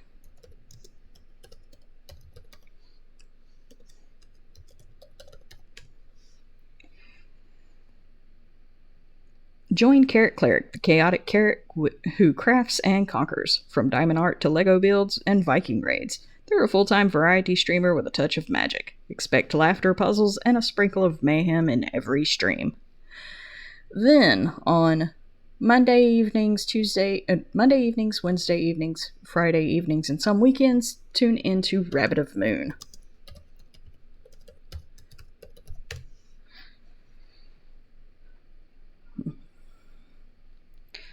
Hop into the magical world of Rabbit of Moon. The cozy gamer and crafty cosplayer is all about those chill vibes with a sprinkle of witchy fun. From wildflowers to Final Fantasy XIV, they're serving up a delightful mix of games and creativity. LGBTQ+, friendly, and always down for a good time. Niday says, sing us a song about Carrot Cleric. Oh, Carrot Cleric, so bright and orange, streaming chaos, you're no average porridge. What?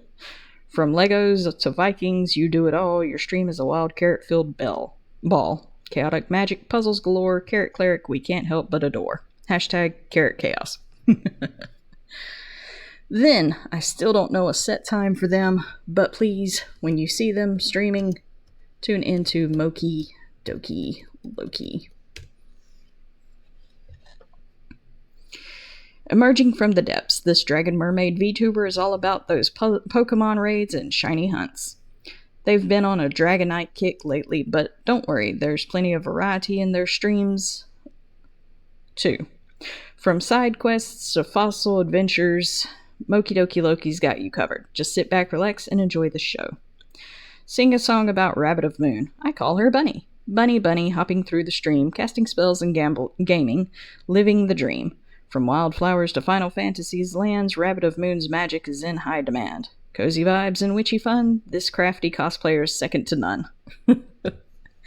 Then, of course, he's back in school, so he's not streaming a lot, and my nephew kind of does it just for fun whenever he feels like it, but definitely give Ghosty Child a watch when he does stream.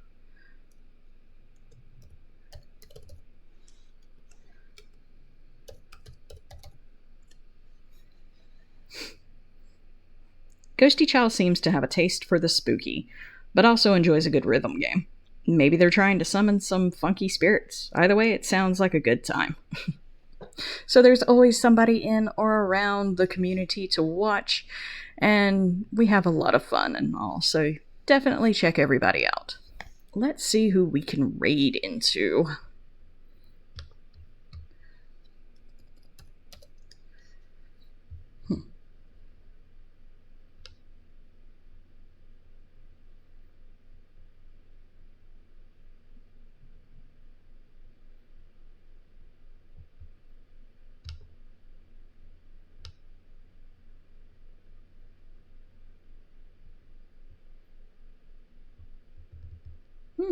There's a lot of people.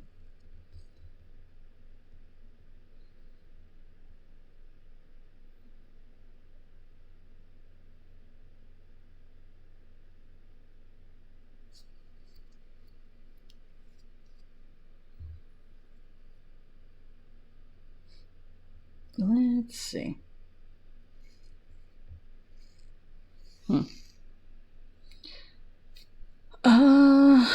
Let's raid into King Spirit Wolf. They are also playing WWE 2K24. Let's see.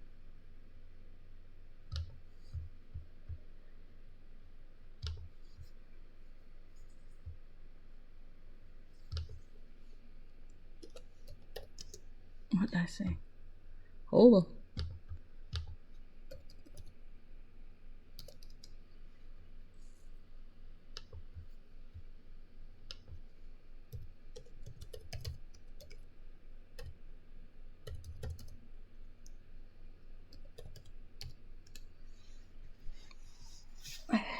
Let's see. Sing a song about Clocky. I call him Clocky. Clocky, ticking through time, streaming horrors and RPGs so fine. From Primals to Tarot, they do it all. In Final Fantasy XIV, they're having a ball. Variety's their game. With ghostly delight, Clockwork Ghosty keeps us up all night. Hashtag Clocky Charms. K's.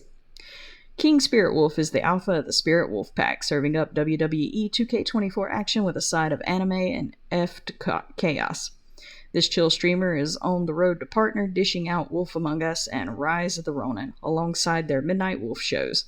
Acknowledge the Spirit Wolves and join the pack for safe, fun vibes. Sing a song about Suda. Suda, the streamer so bright, bring joy and laughter day and night. With games and chats, they light up the screen, a community favorite, a streaming dream. From raids to emotes, they do it with flair. Suda's streams are beyond compare. Suda shines. Sing a song about FrostyBot. Frosty Tools, the AI with wit, singing songs and dropping bits. In Clocky's stream, we're having fun with clever quips for everyone. From horror to RPGs, we're here to please. Frosty Tools, cool as a breeze. Hashtag FrostyFun. Alright, guys. So we're going to raid into King Spirit Wolf. I thank you guys for joining me tonight. I will see you back here Tuesday night for more fun with everyone. Let's see if we can get this going.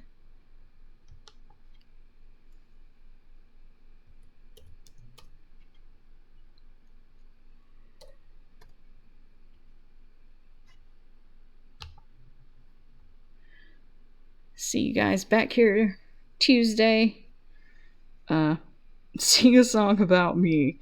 Night A, the song requester supreme, keeping Frosty Tools busy, living the dream. VIP and sub with requests galore, your musical spirit we can't ignore. From Bunny to Clocky, you spread the cheer. Night A, the melody we hold dear. Hashtag Night A Beats. Aw. Night, and thanks for the love, Carrot. But I will see you guys Tuesday night. Thank you again so much for tonight. I hope you all rest well, and I'll see you guys tomorrow. I mean, not tomorrow, but, you know. Good night, Night A. May your dreams be filled with catchy tunes and Clocky's ghostly adventures. Sleep tight, don't let the Primals bite. Alright, guys. Night.